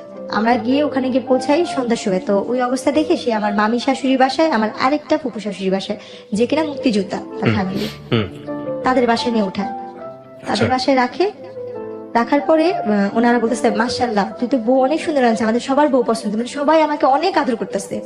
বলছে তোর মাকে বোঝানো দেখতেছে আমাদের, তুই হিসাবে ছেলের বউ আমরা ভালো পাইছি, হাসি খুশি মিশু। তো ওই রাত্রটুকু ওখান থেকে সকালবেলা আমাকে নিয়ে গেল ওনাদের গ্রামে বেড়ে। প্রথম যে এক গ্রামে রাত্রে থাকলাম, তারপর দিন সকালবেলা ওই গ্রামে গেলাম, আমার শ্বশুর বাড়ির গ্রামে। তো যাওয়ার পরে ওই জোগানিয়া গ্রামে যাওয়ার পরে ওখানে আর কি ওনারা বউ দেখে আমার শাশুড়ি বলতেছে খালি কি চামড়া ধলাই আনছিস, কোনো টাকা পয়সা আনিস নাই, বউর সাথে কিছু দেয় না। উনি আমার কানে হাত দিচ্ছে, গলায় হাত দিচ্ছে, হাতে হাত দিচ্ছে। হ্যাঁ, শূন্যের কিছু নেই। তখন আমি বলতেছি কি আল্লাহ উনাকে তো দেখছিলাম ওই নানুর বাসায়, তাহলে উনিও তো আমাদের নানি হইতো। আর উনি খুব বয়স্ক ছিল, উনিও হয়েছে রাজনীতিকের সাথে, উনি গ্রামের আর কি মেম্বার নাকি বলে যে উৎসবে দাঁড়াইছিল। উনি সবসময় কুচিতা শাড়ি পরতো, ওনার গলায় মোবাইল ব্যাগ থাকতো, খুব শৌখিন, বয়স হয়েছে কিন্তু উনি খুব শৌখিন ছিল। আর আগের দিনই নাকি মেট্রিক পাস, ওনার যুদ্ধের অনেক আগে তার 3 সন্তান হয়েছে। তো উনি আমার গলায় কানে হাত দিয়ে বলছে তোমার বাবা মা কিছু দেয় নাই, তোমার বাপ কি করে? আমি বলছি আমার বাবা হোটেলে কাজ করে। এটা শুনে সে আরো রাগ হয়ে গেছে। ওই মুহূর্তে ওনারা কি করলো, মা ছেলে ঝগড়া করতেছে। আমার আরেক ভাসুর, আমার আরেক দেবররা, 2 দেবর মিলে ঝগড়া করতেছে, তারা ঝগড়া করতেছিল। তারা ঝগড়া করতে করতে আমার যে বড় যে ভাসুরের বউ যে ছিল, আমার সেই বড় ভাসুরের বউ আর আমার আরেক ভাসুরের বউ, তারা মিলে রান্না বান্না করতেছে, বউকে যেটা খাওয়ানোর মিষ্টি টিষ্টি সব বানাচ্ছে। তো তখন বাজে সকাল 10টার দিকে। তো ওই মুহূর্তে কি হয়েছে, তারা 2 ভাই মারামারি, 3 ভাই মিলে ঝগড়া কথা কাটাকাটি করতে একটা মারামারি, অনেক পর্যায়ে দেখি যে দা বুঠি নিয়ে মারামারি হচ্ছে। আমি আমার 2 বোন রুমে। কতক্ষণ পরে আমি মারামারি করছি, সে তো আমার স্বামী, তার সাথে আমি যেহেতু সংসার করছি প্রায় 1 বছরের মতো সময় হয়ে আসতেছে কাছাকাছি। তো ওনার সাথে ঝগড়া লাগছে দেখে আমি একটু বাইরে এসে দরজার সামনে দাঁড়াইছি। দাঁড়ানোর পরে আমার যে আরেক ভাসুর, মেজু ভাসুর যাকে বলে, সে এসে আমার মুখে বেশ একটা খারাপ করে একটা গালি দিয়ে আমার চুলটা ডাইনা ধরে, এইটার আগে মার, একটা গালি দিয়ে বলতেছে এটার আগে মার, ভাষা খারাপ করে এটার আগে মার, এটার বাপ মা এটার কথা দিচ্ছে। উনি আমার চুল টাইনা না ধইরা উনি কি করলো, বলছে অনেক বাজে ভাষায় গালাগালি করছে, ওকে আগে মার, চামড়া ধরা তো গেছে এটা সেটা করতে গছা দিচ্ছে। এভাবে বলে উনি ইয়া করলো। ভাই কখনো যুদ্ধ কি জিনিস দেখি নেই, শুনছি শুধু মুক্তিযোদ্ধা নাকি অনেক কষ্ট, কিন্তু সেই দিনের যুদ্ধটা মনে হয় কি আমার জীবনে অনেক বড় একটা যুদ্ধ ছিল। সেই দিন ওই মুহূর্তে আমাকে মারলো, আমার 2 বোনকে মারলো, আর সেই মায়ের কি ওরা ধরা মায়ের। কে ঘাত তুললো আপনার? এটা আমার ভাসুর, আমার দেবর। আপনার জামাই ছিল না ওখানে? ওনাকেও মারছে। মিথ্যা তো কেন বলবো, উনি খুব যতটুকু সাধ্য উনি ইয়া করতে, ওনাকেও মারছে। উনি বলছে আমি যদি গরিব মেয়ে কিনে সংসার করে ভাত খেতে হবে তোদের সমস্যা কি, আমি তোকে নিয়ে ভাত খাবো। এই নিয়ে ওনারা ভাইরা মারামারি করছে। কিন্তু আমি যে প্রথম দিন, তার আগের দিন যেই আমার ফুপু শাশুড়ি আর মামি শাশুড়ির বাসায় উঠছিলাম, তারা সেই খবরটা পেয়ে তাদের গ্রাম থেকে লোকজন নিয়ে আসতে আইসা ওনারা আমাকে, আমার শ্বশুর বাড়ির সাথে 2 পক্ষ মারামারি লেগে ঝগড়া লাগে, দা বঠি কাছি টাছি একজন আরেকজনকে কুপাকুপি মারামারি, এই এমনকি মেয়েরাও ওনা কোমরে বাইধা মারামারি করতেছে। তখন আমার ওই যে ফুপু শাশুড়ির মেয়ে আপুটার নাম আমি বলতে চাচ্ছি না, আপুটা যেহেতু পলিটিক্স, ওই আপুটা আসছে। ওই আপুটা এসে উনি আমার ননদ হয় সম্পর্কে, তো বড় আমার বয়সে। ওই আপুটা আমাকে এসে ধরে, আমার বোনকে ধরে ধরে আমার দাদি শাশুড়ি ঘরে নিয়ে দরজা বন্ধ করে বলছে তোর এই ঘরটা বের হবি না। তারপর এরপরে গিয়ে ওই মারামারি হইলো, তো মারামারির শেষ পর্যায়ে যেটা দাঁড়াইলো, বলছে মা ওর বাচ্চা পেটে। তো উনি বললো কি ঠিক আছে তুই গরিবের মেয়ে বিয়ে করছিস, এটা আমি মানতে পারতেছি না, তারপর মেনে নিবি, পেটে বাচ্চা যেহেতু। তোর বউ যদি মেয়ে হয় তাহলে আমি আমার ঘরে জায়গা দিব না, তুই ওর তালাক দিবি। আর যদি তোর বউর ছেলে হয় তাহলে আমি তোর বউকে মেনে নিব। তো বললো যে ঠিক আছে দেখা যাক। তো বলে না যার কেউ নেই তার আল্লাহ অবশ্যই থাকে। জি আমার আল্লাহ পাক দুইটাই দিছে একসাথে, একটা ছেলে একটা মেয়ে একসাথেই দিচ্ছে আল্লাহ পাক। তো ওই সময় আর কি মারামারি হওয়ার পরে তো প্রায় মা ছেলেতে ঝগড়া কাজা হইতেই থাকে, এই যৌতুক নিয়ে। আমার বাবা মা কিছু দেয় না, এটা না সেটা না। ভাইয়া কোনো একটা ফল খাইতে গেছি, বলতো তোর বাবার বাড়ি থেকে এই ফলটা আসতে, মুখের সামনে থেকে সেই ফলটা নিয়ে যেত, খাইতে পারতাম না। কোনো পিঠা সিজন আমার দুই ভাসুরের বাসা থেকে পিঠা আসতেছে, তাদের বাবা মারা আছে, আমার বাবার নাই। আমার বাবা তো গরিব, আমরা নিজে তো একটা ভালো আম কাঁঠাল কিনা খাইতে পারি না। আমার মনে পড়ে আমার ওই বাচ্চাটা, কারণ ওই কথাগুলো আমার ভালো করে মনে নেই। আমার ওই সময় আমার বাচ্চাটা যখন 5 মাস পেটে শেষের পর্যায়ে, আমি আম খাইতে নিছিলাম। এদের বাসায় অনেক আম গাছ আছে, এদের বাসায় কোনো ফলের গাছের অভাব নেই, অদৃষ্ট ফল, সব ধরনের ফল আছে। আমি কুড়াইয়া একটা আম খাচ্ছিলাম, ছুলে মাত্র এক কামড় দিছি, আমার ননদ এসে উনি আমটা কাইরা নিয়ে বলতেছে কি তোর বাপমার বাড়ি থেকে আম আসছে, তুই যে আমাদের বাড়ির আম খাচ্ছিস। আপনার জামাই কি করতো? ও হয়েছে কি পলিটিক্স করতো, নেশা পানি করতো। ওইগুলোর থেকে কোনো খোঁজ খবর থাকতো না? আপনি জামার সাথে এগুলো শেয়ার করতেন যে আমার সাথে এরকম হয়েছে বাসায়? তখন বলতাম না, কেন বলতাম না, ভাবতাম কি তার বাবা মার নামে বদনাম করবো যদি সে এটা না মানে। আচ্ছা, ভাই বোনের নামে বদনাম করবো যদি সে না মানে। আমি তো গরিবের মেয়ে, ভাগ্য দোষে আমি এরকম বাড়ির বউ হয়েছি। এরপরে ওই আম কাঁঠাল নিয়ে তাই একদিন আমার মাকে আমি ফোন দিয়ে বলি আম্মু তোমরা নিজেরা খাও বা না খাও, আমার যদি পারো একটু আম কিনা পাঠাও, একটু কাঁঠাল কিনা পাঠাও, কোনো ফলের দিন আমাকে একটু ফল পাঠাও, বা কোনো পিঠার দিন আমার একটু পিঠা পাঠাও। আম্মু চিল্লা পাল্লা করতো, তোরে যদি দিই আমার তার একটা মেয়ে আসছে, কারণ সে তো কষ্ট করে, মানে দুজনকে দিতে হবে, দুজনকে দিতে হবে, সেটা তো সামর্থ্য নেই। এখন আম্মু আমাকে বকতো যে দিলেই তো লাইফে আছে, কোথেকে দিব, রাইট, সেই কথা বলতো, দেই না দেই নেই, এরকম হয় শ্বশুর বাড়িতে দুই এক কথা হয়, বলে সহ্য করে থাকতে হয়, মেয়ে মানুষ না তুই, এই কথা বলতো। তো সেখানে আমি বলার জায়গা পাইতাম না। আর আম্মু যখন যে মারামারিটা হয়েছে তখন আম্মু বলতে কি বাচ্চাটা ফালা দে, তোর আমরা নিয়ে আসা করি, ছাড়া ছিল। তো বলতাম কি আম্মু মেয়েদের জীবনে কয়বার বিয়ে হয়, তুমি না এত কষ্ট করে আমাদের বড় করছো, তাহলে আমি এখান থেকে যদি যাই মাসে তো খারাপ বলবো। আমি ভাইয়া যতটুকু সাধ্য ছিল আমি যথেষ্ট পরিমাণে ওই ফ্যামিলিতে থাকার জন্য অনেক চেষ্টা করছি ভাইয়া। তারপরে গিয়ে ওই ফলের যাওয়ার পর ওরা তো আলু দিনে আলু লাগাইতো অনেক, তো আলু লাগানোর জন্য যে মানে কাজ করার লোক আসতো, গ্রাম দেশে বদলি বলে, অনেকগুলো করে ভাত রান্না করতে হতো। আমি তো কখনো লাড়কিতে রান্না করি, তো লাড়কিতে রান্না করতাম, ধানের দিনে ধান নিতাম, আলুর দিনে আলু কাটতাম, পাটের দিনে পাট নিতাম, যা আমি জীবনে কোনদিন চোখেও দেখিনি, সবকিছু করতাম। তো একদিন ওই ভাতের মারগালতে যা মানে ভাতটা পুড়ে গেছিল, আমার শাশুড়ি এসে আমার এই যে হাতটা পুড়া দিছে, এখানে জ্বলন্ত কয়লার লাড়কি দিয়ে এখানে পুড়া দিচ্ছে, এখনো চিহ্ন কাছে এই জায়গাটা জ্বলন্ত কয়লার আগুনটা লাগা দিচ্ছে। আমি চিল্লান দিয়ে উঠছি, এরপর আমাকে কারেন্টের তার দিয়া আমাকে বাইরেছে, আমার পুরাটা পিঠ মনে হয় লাল লাল হয়েছে, মানে এত ইয়া হয়েছে। তখন আমার বাচ্চা 6 মাসের পেটে বসছে। ওই দৃশ্যটা না আমার হাজবেন্ডের কানে, ও তো ঢাকাতে থাকতো, আমি গ্রামে রেখে গেছিলাম, ওকে কে যেন ফোন দিয়া বলছে, ওকে ফোন দিয়ে বলার পরে ও সেই দিন, ও তো এমনি বৃহস্পতিবার দিন যাইতো, শুক্রবার দিন মানে থাকতো, শনিবার দিন থেকে বিকালে চলে আসতো, বা রোববার দিন চলে আসতো। ওই সময় আমাকে বলে কি ওই দিন হঠাৎ করে চলে আসতে, আয়সা বলতেছে যে তোমাকে নাকি আমার মামা আসতে, মামার বোন নাকি বকা দিচ্ছে, এরকম বলতেছিল। আমি ওনাকে কিছুই বলতেছিলাম না, চুপচাপ হয়ে গেছি। মানে এই কাহিনীটা বলার আগে গ্রাম দেশে তো 6টা-7টা বাজে সবাই মানে নিচুম হয়ে যায় যার যার মতো। তো সেদিন আমাকে অনেক মারছে, তো আমি আমার সব কাজটা সেরে আমি আমার ঘরে, আমি যে ঘরটা থাকতাম সেটা একটা পুরানো তো লাড়কির ঘর ছিল, কারণ আমার বাবার বাড়িতে কোনো ফার্নিচার দেয় না দেখা বা কোনো ক্যাশ টাকা দেওয়া হয় না দেখে আমার ভাগ্যে ভালো কোনো ঘর জুটে নেই। যখন আমার স্বামী আসতো তখন আমার শাশুড়ির রুমের সাথে রুমটা আমাকে থাকতে দিত, আর যখন সে না থাকতো আমি ওই ঘরটাই থাকতাম, ওই ঘরটাই ঘুমাইতাম। তো পাটাতন ঘরে তো উনি গেছে, ওনার মার সাথে ভাত খাইছে, কথা বলতেছে মা ও ভাত খাবে না জেসমিনে, বলে কেউ খায়া চলে গেছে, তোর খা তুই খা। আমার বাচ্চাটা কিছু করতো, কাজকর্ম কিছু করতো আপনার জামাই? এমনি শুনতাম যে প্রেসের কাজ করতো। তো ওইখানে ও বলার পর ও রুমে গেছে, যা বলতেছে কি যে তুমি ভাত খাইছো, আমি বলছি না আমি তো খাইনি, আমি আজকে সারাদিনেও খাইনি, কালকেও খাইনি। বলছি কেন? বলছে, আমি এই অন্যায়গুলো করছি দেখা ওটা দেয়নি। ও আমাকে ওই কথাগুলো জিজ্ঞেস করার পরে আমি এই কথাগুলো বললাম। বলার পরে ও অনেক মন খারাপ করে বলতেছে কি, জেসমিন যা করছিস যাই হোক, আমার দোষের কারণে তো এই অবস্থা, আমি তোমাকে ঢাকাতে নিয়ে যাবো, আমি ঢাকায় কাজ করে ভাত খাবো। ও আমাকে নিয়ে তারপর দিন ঢাকা চলে আসলো। আচ্ছা।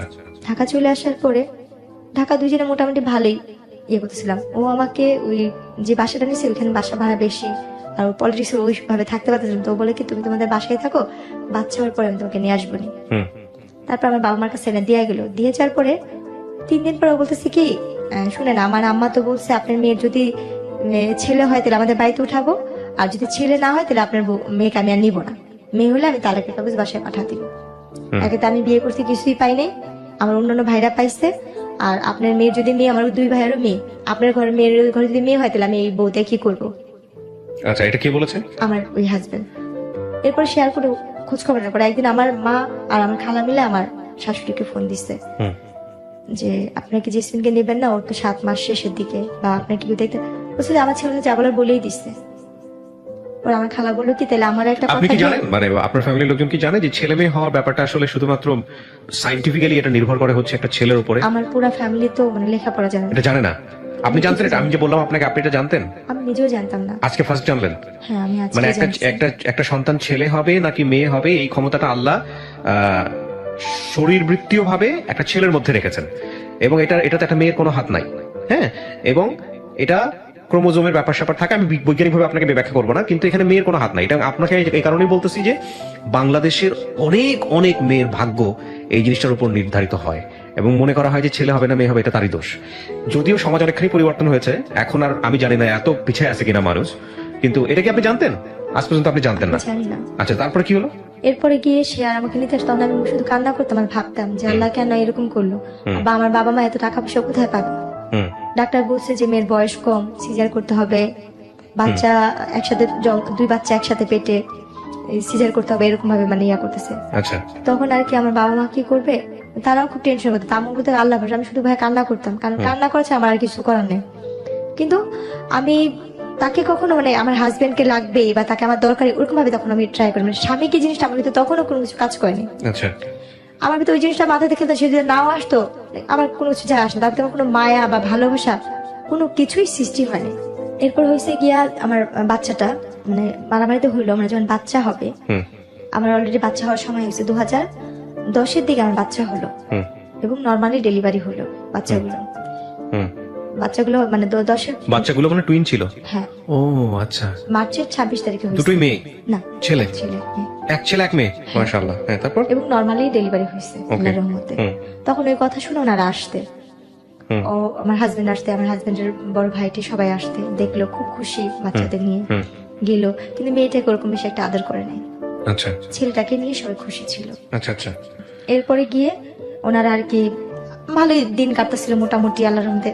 ঝগড়া কাজে আসে, মানে মায়ের ধর আসে, উনি তো নেশা করতো, নেশা করে আসতো, প্রায় বলতো যে তোকে বিয়ে করে কিছু পাইনি মাতাল অবস্থায়, তোরে বিয়ে করে যৌতুক পাইলাম না, তো তোকে দিয়ে আমি ইয়ে করবো, এখন তো আমার বাচ্চা হয়েছে, আমার ছেলে হয়েছে, আমার তার তোকে আর দরকার নেই, আমার মেয়ের অভাব নেই, এরকম বলতো।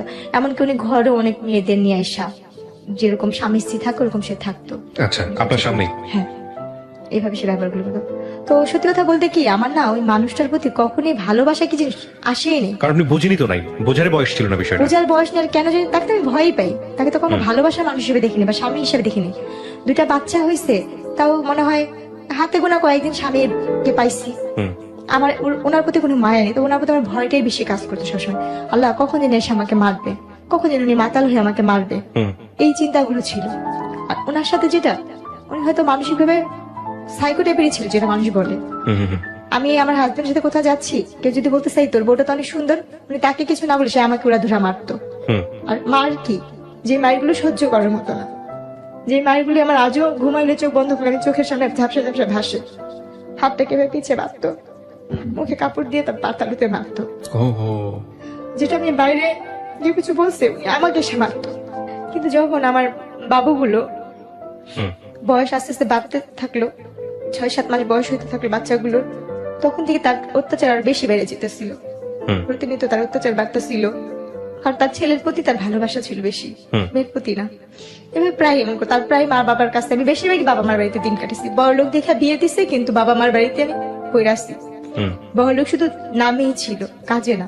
ওই আস্তে আস্তে ওই ব্যবসার কাজটা আমার দিকে আস্তে আস্তে পড়তেছিল। কারণ আমার ছোট থাকতে তখন আমি অনেক হ্যাংলা পাতলা চিকনা টাইপের ছিলাম। বাবু হওয়ার পর আস্তে আস্তে আমার গ্রোথ ভালো হচ্ছে, আমি দেখতে আরো বেশি হচ্ছি। এখন তো আমি কিছুই নেই, তখন দেখতে আমি আসলেই অনেক সুন্দর হচ্ছিলাম। তো যখন কাজ কাম করতাম, রান্না বান্না করতাম, বাসায় বিভিন্ন টাইপের লোকজন আসতো।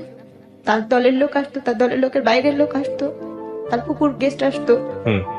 আস্তে আস্তে এক একজন আমার কথা বলতো ওদের কাছে। তো তখন ও ওই জিনিসগুলো আমাকে আমার মাথায় ঢুকে তো, তুমি এটা করো এটা করো। আমি বললাম না, আমি কেন যাবো, কেন করবো ওই জিনিসগুলো? আমি বলতাম কি, আপনি তো আমার কি কথাগুলি বলেন, আমি মানুষের কাছে বইলা দিব।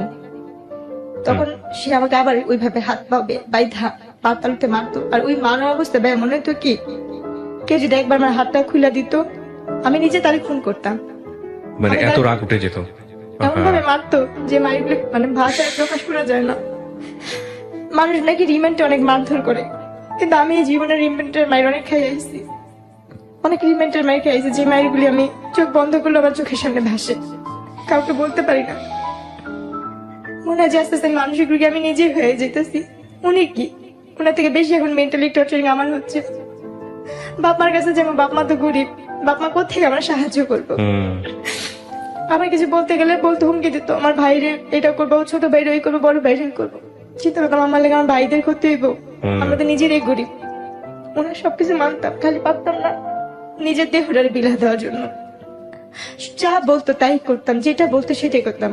আর স্বামীতে যে ভালোবাসা, তাকে আমি তো কখনই আমার ভিতরে কখনো আসেনি। তার জন্য মানুষ যেমন একটা মেয়েকে ভাড়া করে আনে, ব্যবহার করে, আমি ওনার কাছে সেরকমই মনে করতাম যে উনি যে মেয়েটাকে আজকে আনছে, আমি তাদের ভিতরে একজন। এই চিন্তা মনে করতাম সবসময়। তারপরে গিয়ে এই যে বাবা খাওয়াটা, উনি বাবা খাওয়া তুললো আস্তে আস্তে। আস্তে আস্তে আমাদের সংসার ধ্বংসের পথে চলে যেতেছিল। তার ভাই বোন তারা তো সবাই এক সাইডে হয়ে যেতেছে, শুধু তার সাথে তার দুই ভাই আর তার মা ছাড়া আর কেউ তার সাথে মিলতো না। কারণ তারা তো এই ধরনের ব্যবসা করতো, তার একটা ফুফু ছিল এই ধরনের কাজ করতো। আমার যতটুকু লাস্টের দিকটা মনে পড়ে, আমার উপরে তো যে অত্যাচারগুলো গেছে তো গেছি, আমাকে গ্রামে নিয়ে আমি বলছি, এরপর তো পুলিশ কেস হয়েছিল বংশাল থানার ভিতরে ওর নাম। তবে যে বাসায় থাকতাম সে বাসায় আমাকে একবার অনেক মারতেছিল। ওই দিন মনে হয় আমাকে ছাদ থেকে ফালা দেওয়ার কোনো প্ল্যান করছিল। যে বিল্ডিং এ থাকতাম 7 তলায়, তখন পুরান ঢাকায় থাকি। তো ওইখানটা আমার যেটা মনে পড়ে, আমার অনেক মারতেছিল, এত মারতেছিল যে মানে ভাষা মারতে মারতে টাইনা টাইনা আমার ছাদের কর্নারে নেওয়ার চেষ্টা করতেছিল। আমি কোনোভাবে যাবো না, আমি দরজার সিট ইয়াটা ধরে রাখছি। আমি বলছি, আপনি আমাকে একটা বারের জন্য মাফ করেন, আপনি যা বলবেন আমি তাই করবো, আপনি যেইটা বলবেন আমি সব ধরনের কিছু করবো। আমি কাজের মেয়ে হয়ে থাকবো শুধু আমার বাচ্চাগুলোর জন্য, শুধু আমার সন্তানগুলোর জন্য আমি এই লোকটার সাথে থাকতে যেতাম। কারণ আমার নিজের প্রতি, নিজের দেহের প্রতি কোনো লোভ ছিল না, এই দুনিয়ার কোনো কিছুর প্রতি আমার লোভ নেই। আমার শুধু একটাই শখ ছিল, আমি একটা ঘরের বউ হবো, একটা যৌথ পরিবারের বউ থাকবো, একটা সংসারী মেয়ে থাকবো। আমার একটা ঘর দরকার ছিল, স্বামী যেমনই হোক, আমি সেটা পাইনি। এরপর ওই দিন মারার পরে না শুধু ওই বিল্ডিং এর মানুষজন আমাকে ধরে, তারপর আমি না পারি ওদিন কোনার প্রতি আমার ক্ষিপ্ত একটা ঘৃণা চলে আসছিল যে আমি ওনার অত্যাচার সহ্য করবো না, আমি ওনার প্রতি নিজে যে মামলা করবো, কেস করবো। আমি আমার বাচ্চাটাকে দুইটারে কোলে নিয়ে আমি নাইমা চলে আসছি, পলাই চলে আসছি ধরতে গেলে, যে আমি বংশাল থানায় যাই। ওনারা আমার মায়ের চিনুক দিয়ে মাথা ফাটা ছিল, শরীরের এখানে সেখানে মায়ের চিনুক দেখা, ওনারা সাথে সাথে আমাকে ইয়ে করতে কেস নিয়ে নিচ্ছে। মানে আপনি মামলা করলেন কত সালে? ওইটা 10-এর দিকে। 2010-এর দিকে। তারপর নেওয়ার পরে নারী নির্যাতন মামলা। হ্যাঁ, তারপর করার পরে ও মা পুলিশ বাসায় আসলো, ওরকে বাসায় পেলো না, ওর ভাই ফোন দিল, ওর মা ফোন দিল, পুলিশ বললো আচ্ছা ঠিক আছে তুমি বাসায় চলে যাও। আমি ওইখানেই বসা, তারা কিন্তু আমার হাজবেন্ডের সাথে কথা বললো, আচ্ছা ঠিক আছে এটা পারিবারিক ব্যাপার, তারা ঘরোয়াভাবে ম্যানেজ করে নেবে, আপনারা যান, চলে যান। তার চাচা উকিল, অনেক বড় উকিল, তার মামারা হয়েছে অনেক বড় লোক, তার পুকুরা, তারা নিয়ে আমার বাবাকে ডাকা বললো কি আপনার মেয়ের এত বড় সাহস, আমাদের ফ্যামিলি সম্পর্কে সে জানে, সেই অনেক হুমকি টমকি দিয়ে ঠিক আছে ওকে আর ঢাকা রাখবো না, ওকে গ্রামে রাখবো, গ্রামেই থাকবে, এই বলে কোনো কেস আমাকে গ্রামে নিয়ে গেল। গ্রামে নিয়ে যাওয়ার পরে তার তো কোনো খোঁজ খবর নেই, সে আসে না, কিছু করে না। এরপরে একবার 6-7 মাস পর সে বাসায় গেছে, এর মধ্যে সে আমার খোঁজ খবর নেয় না, যায় না। ওই শাশুড়ি ঢাকায় থাকে, ওই খ্যাত খামারি করে যেটা জুটে সেটাই খাইতাম। আর আমার কয়েকটা চাচি শাশুড়ি ছিল খুব ভালো বাড়ির মধ্যে, ওনারা আমাকে যতটুকু দেখতো, ওনাদের হাতের কাজ করে দিতাম, রান্না বান্না এটা সেটা উঠান ঝাড়া দিত, খাবার দিত। কারণ ওইখানে তো আমার ঘর ভাড়া লাগে না, খাওয়াটাই মেন আমাদের বাচ্চাদের। তো হঠাৎ করে আমি যাওয়ার পর ওনার ফোনে ফোন আসছে, আমি রিসিভ করছি। আচ্ছা, একটা মেয়ে ওনাকে জান জান করে ডাকতেছে ওনার নাম ধরে। পরে শুনলাম যে ওনার সাথে ওই মেয়েটার বিয়ে হবে। আচ্ছা, প্রত্যেকটা মেয়েরই স্বামী যেমনই হোক, স্বামী তো, কারণ এই উনি অনেক মেয়েদের সাথে সম্পর্ক করে, কিন্তু কোনো মেয়েকে যদি সে বিয়ে করে তাহলে আমি তার এখানে থাকতে পারবো না। ওই জিনিসটা ভাব করে তখন আমি বলছি, আপনি যদি বিয়ে করেন তাহলে ওনারা তো বলছে পরবর্তীকালে আপনি কিছু করলে আপনার বিরুদ্ধে ওনারা ব্যবস্থা নিবে। আমি তাহলে ঢাকা যাবো, আমি ঢাকা গিয়েই বলবো। পরে উনি কি বললো, তুই ঢাকা যাবি কোথেকে, তুই এখানে বের হইতে পারলিস না, এই কথা বললো। যাক, ওই দিন আমাকে অনেক মারলো। তারপর দিন আমি গ্রামের চেয়ারম্যান মেম্বারকে ডাকাইছি, ওদের ডাকাইলো, ওদের সমাজ থেকে মেয়ে তো এক ঘরে করে রাখতো। তারপরে গিয়ে যেটা করলো, গ্রামের চেয়ারম্যান মেম্বারের বিচার করে দেওয়ার একদিন 2 দিন পরে 2 দিন সে আমার সাথে খুব ভালো ব্যবহার করলো, খুব ভালো ব্যবহার করলো। করার পরে 3 দিনের দিন আমার যেটা মনে পড়ে, আমার বাচ্চাদের ভাত খাওয়াচ্ছিলাম, পিছন থেকে আমার হাতটা কে ধরছে আমি সেটা জানি না, আমার আজও মনে পড়ে না। সামনে থেকে আমার শাশুড়ি এরকম আমার গালটা চেপা ধরছে 2 হাত দিয়ে, আর আমার স্বামী আমার পাও 2টা ধরে রাখছিল। আমার অতটুক দৃশ্যই আমার মনে আছে, আর কিছু মনে নেই বা মনে পড়েও না। তারপর এরপর যখন আমি 15 দিন না 20 দিন পরে যখন আমার সেন্স ফিরছে বা আমি একটু সুস্থ হয়েছি, তখন শুনি যে আমি মেডিকেলে, হাসপাতালে। আমাকে মায়েরা কোন ধরনের ঘুমের ওষুধ খাওয়ায়া আমাকে বস্তায় ভরে বুড়িগঙ্গা নদীর এখানে ফালা দেওয়া হয়েছিল। কিন্তু আমার আল্লাহ কেন বাঁচাইছে আমি জানি না। আমার এই জীবনের প্রতি ঘৃণা, নিজের জীবনের প্রতি শুধু ঘৃণ নেই। তখনই আল্লাহ আমার নিয়ে যেত দুনিয়া থেকে। যদি তখনই আল্লাহ আমাকে নিয়ে যেত, তাহলে আজকে আমি যেখানটা আসছি বা যেখানে কথা বলতে আসছি, হাজার হাজার মানুষ আমার যেখানে দেখবে আমাকে দেখতো না। কারণ আমার বাবা মা গরিব কিন্তু পর্দা করে, আমার বাবা মা 5 ওয়াক্ত নামাজ পড়ার চেষ্টা করে।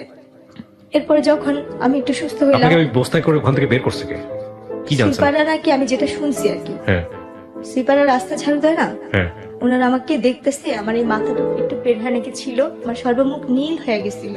আচ্ছা, পিত্ত নাকি যেরকম নীল থাকে আমার আম্মুর কাছে শুনছি, হ্যাঁ, নীল টাইপের। আমি নাকি একটু একটু করে মুখটা না আমার এইখানটা নড়তেছে পানির জন্য, পানির জন্য নাকি গলাটা কাঁপতেছিল। তখন নাকি ওইখানে কারণ নাকি ইয়ে করতে পানি টানি দিচ্ছে, মেডিকেলে নিচ্ছে।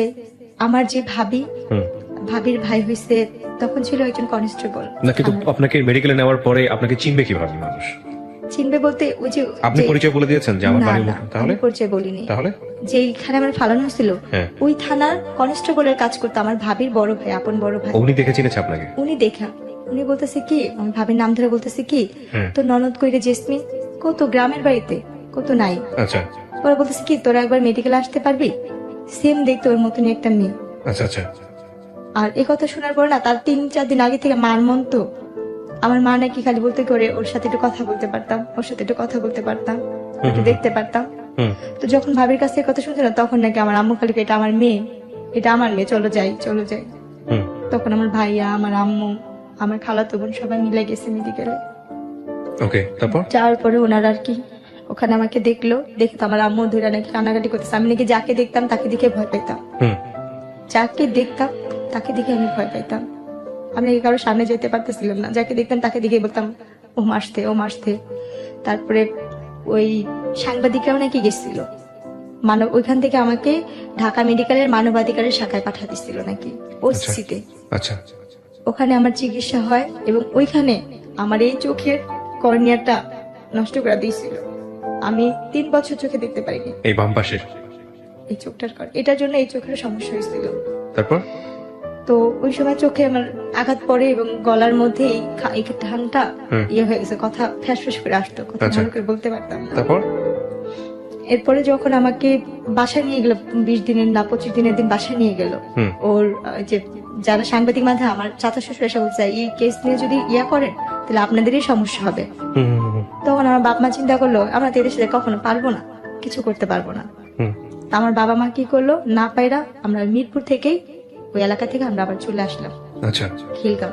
আচ্ছা, এদের সাথে আমরা আর কোনো কিছুতে বাড়াবাড়ি করতে যাইনি, বাড়াইনি।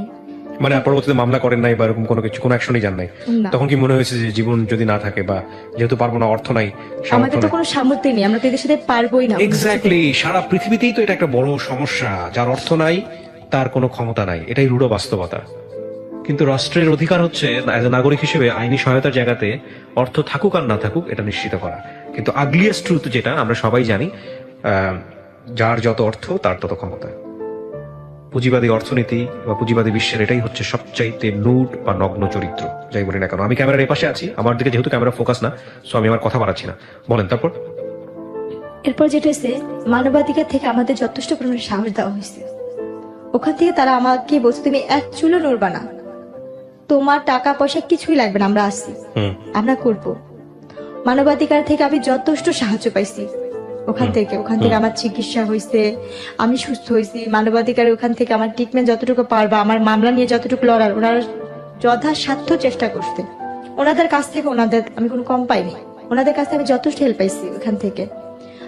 আমার ভুলটা ছিল যেটা, ওরা আমার সাথে কথা বলছে ফোনে যে তুই কি চাস তোর বাচ্চাগুলো জীবন নষ্ট হোক, বা তুই কি চাস কোনো ধরনের ক্ষতি হোক, মানে আপনার হাজবেন্ডের পক্ষের লোকজন থেকে। তখন আমি বলছি কি না, আমি সংসার করতে চাই আমার বাচ্চাদের জন্য। আমার বাবা মা, আমি তো মানসিক ভাবে তখন সুস্থ ছিলাম না পরিপূর্ণভাবে। আমার বাবা মা আমাকে শিকল দিয়ে আটকে রাখতো, যদি আমি না যেতে পারি, যদি থাকি। আমার মার সাথে, আমার ভাইয়ের সাথে অনেক খারাপ ব্যবহার করে আমি চলে যাই। আমি কিন্তু তখনও পরিপূর্ণভাবে সুস্থ না ভাইয়া, আমি তারপরও চলে গেছি তাদের কাছে। ওরা আমার কাছে নিচ্ছে, আমি গেছি।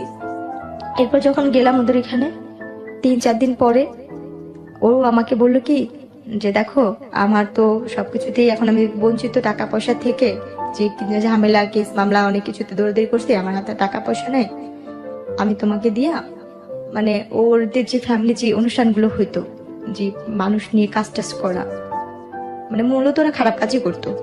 ও কি কোনো ধরনের সেক্সুয়ালি কোনো ধরনের হ্যারাসমেন্ট, মানে কাউকে কারো কাছে পাঠানো জোর করে বা এগুলো পয়সা চেষ্টা করতে, কিন্তু পারে নাই? পারে না বলতে দিছিল, এক জায়গায় একজনের রুমে ঢুকা দিছিল। হ্যাঁ, কিন্তু আপনি শেষ পর্যন্ত এটা সফলতা দেন নাই।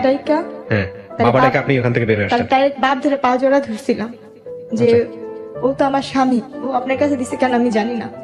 তখন উনি একটা গালি দেয়া বলছে যে ও কি মানুষের বাচ্চা, ও তো কাফের, ও তো এমনিতে মনে হয় তোমার বাবা, তো তোমার সাথে যেহেতু এই কাজ করছে তুমি এইখানে থাই করা, তুমি চলে যাও। ও সব ধরনের কাজ করতে পারবো, ও একজন দালাল। এরপরে যেটা হয়, ওই দিন আমার জীবনের শেষ রাতই বলা যায়। এরপর আপনি ডিসিশন নেন তাকে ডিভোর্স দিয়ে দিবেন?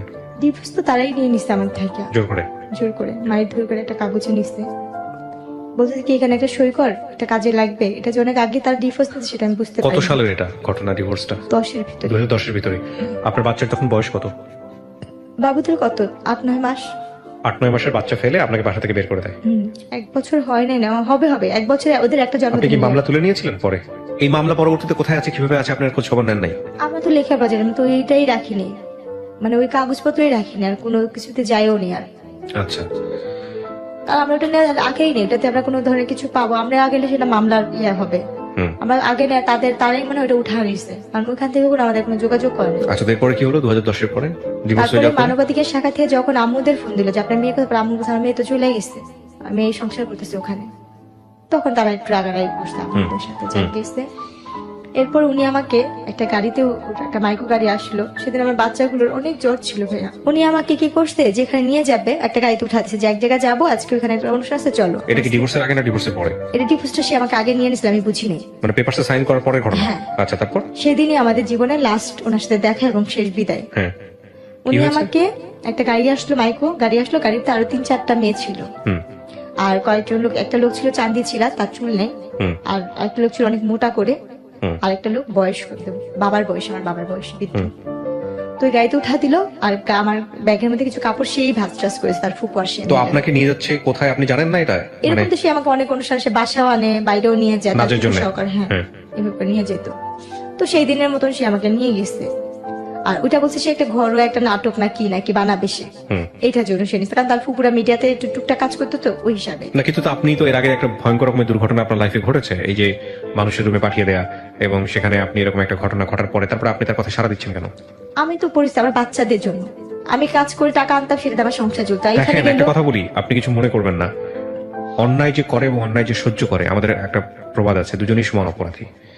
একবার করেছেন ঠিক আছে, দুইবার করেছেন ঠিক আছে, 3 বার 4 বার 5 বার 6 বার ধরে, আমি তো মূর্খ, মানে মূর্খ বলতে আমি লেখাপড়া না করার মতো না ঠিক আছে, কিন্তু তারপরে আপনি এতবার ব্ল্যাকমেল, মানুষ তো ভালো মন্দ বোঝে প্রাণী হিসেবে, শিক্ষার কথা বাদই দেন।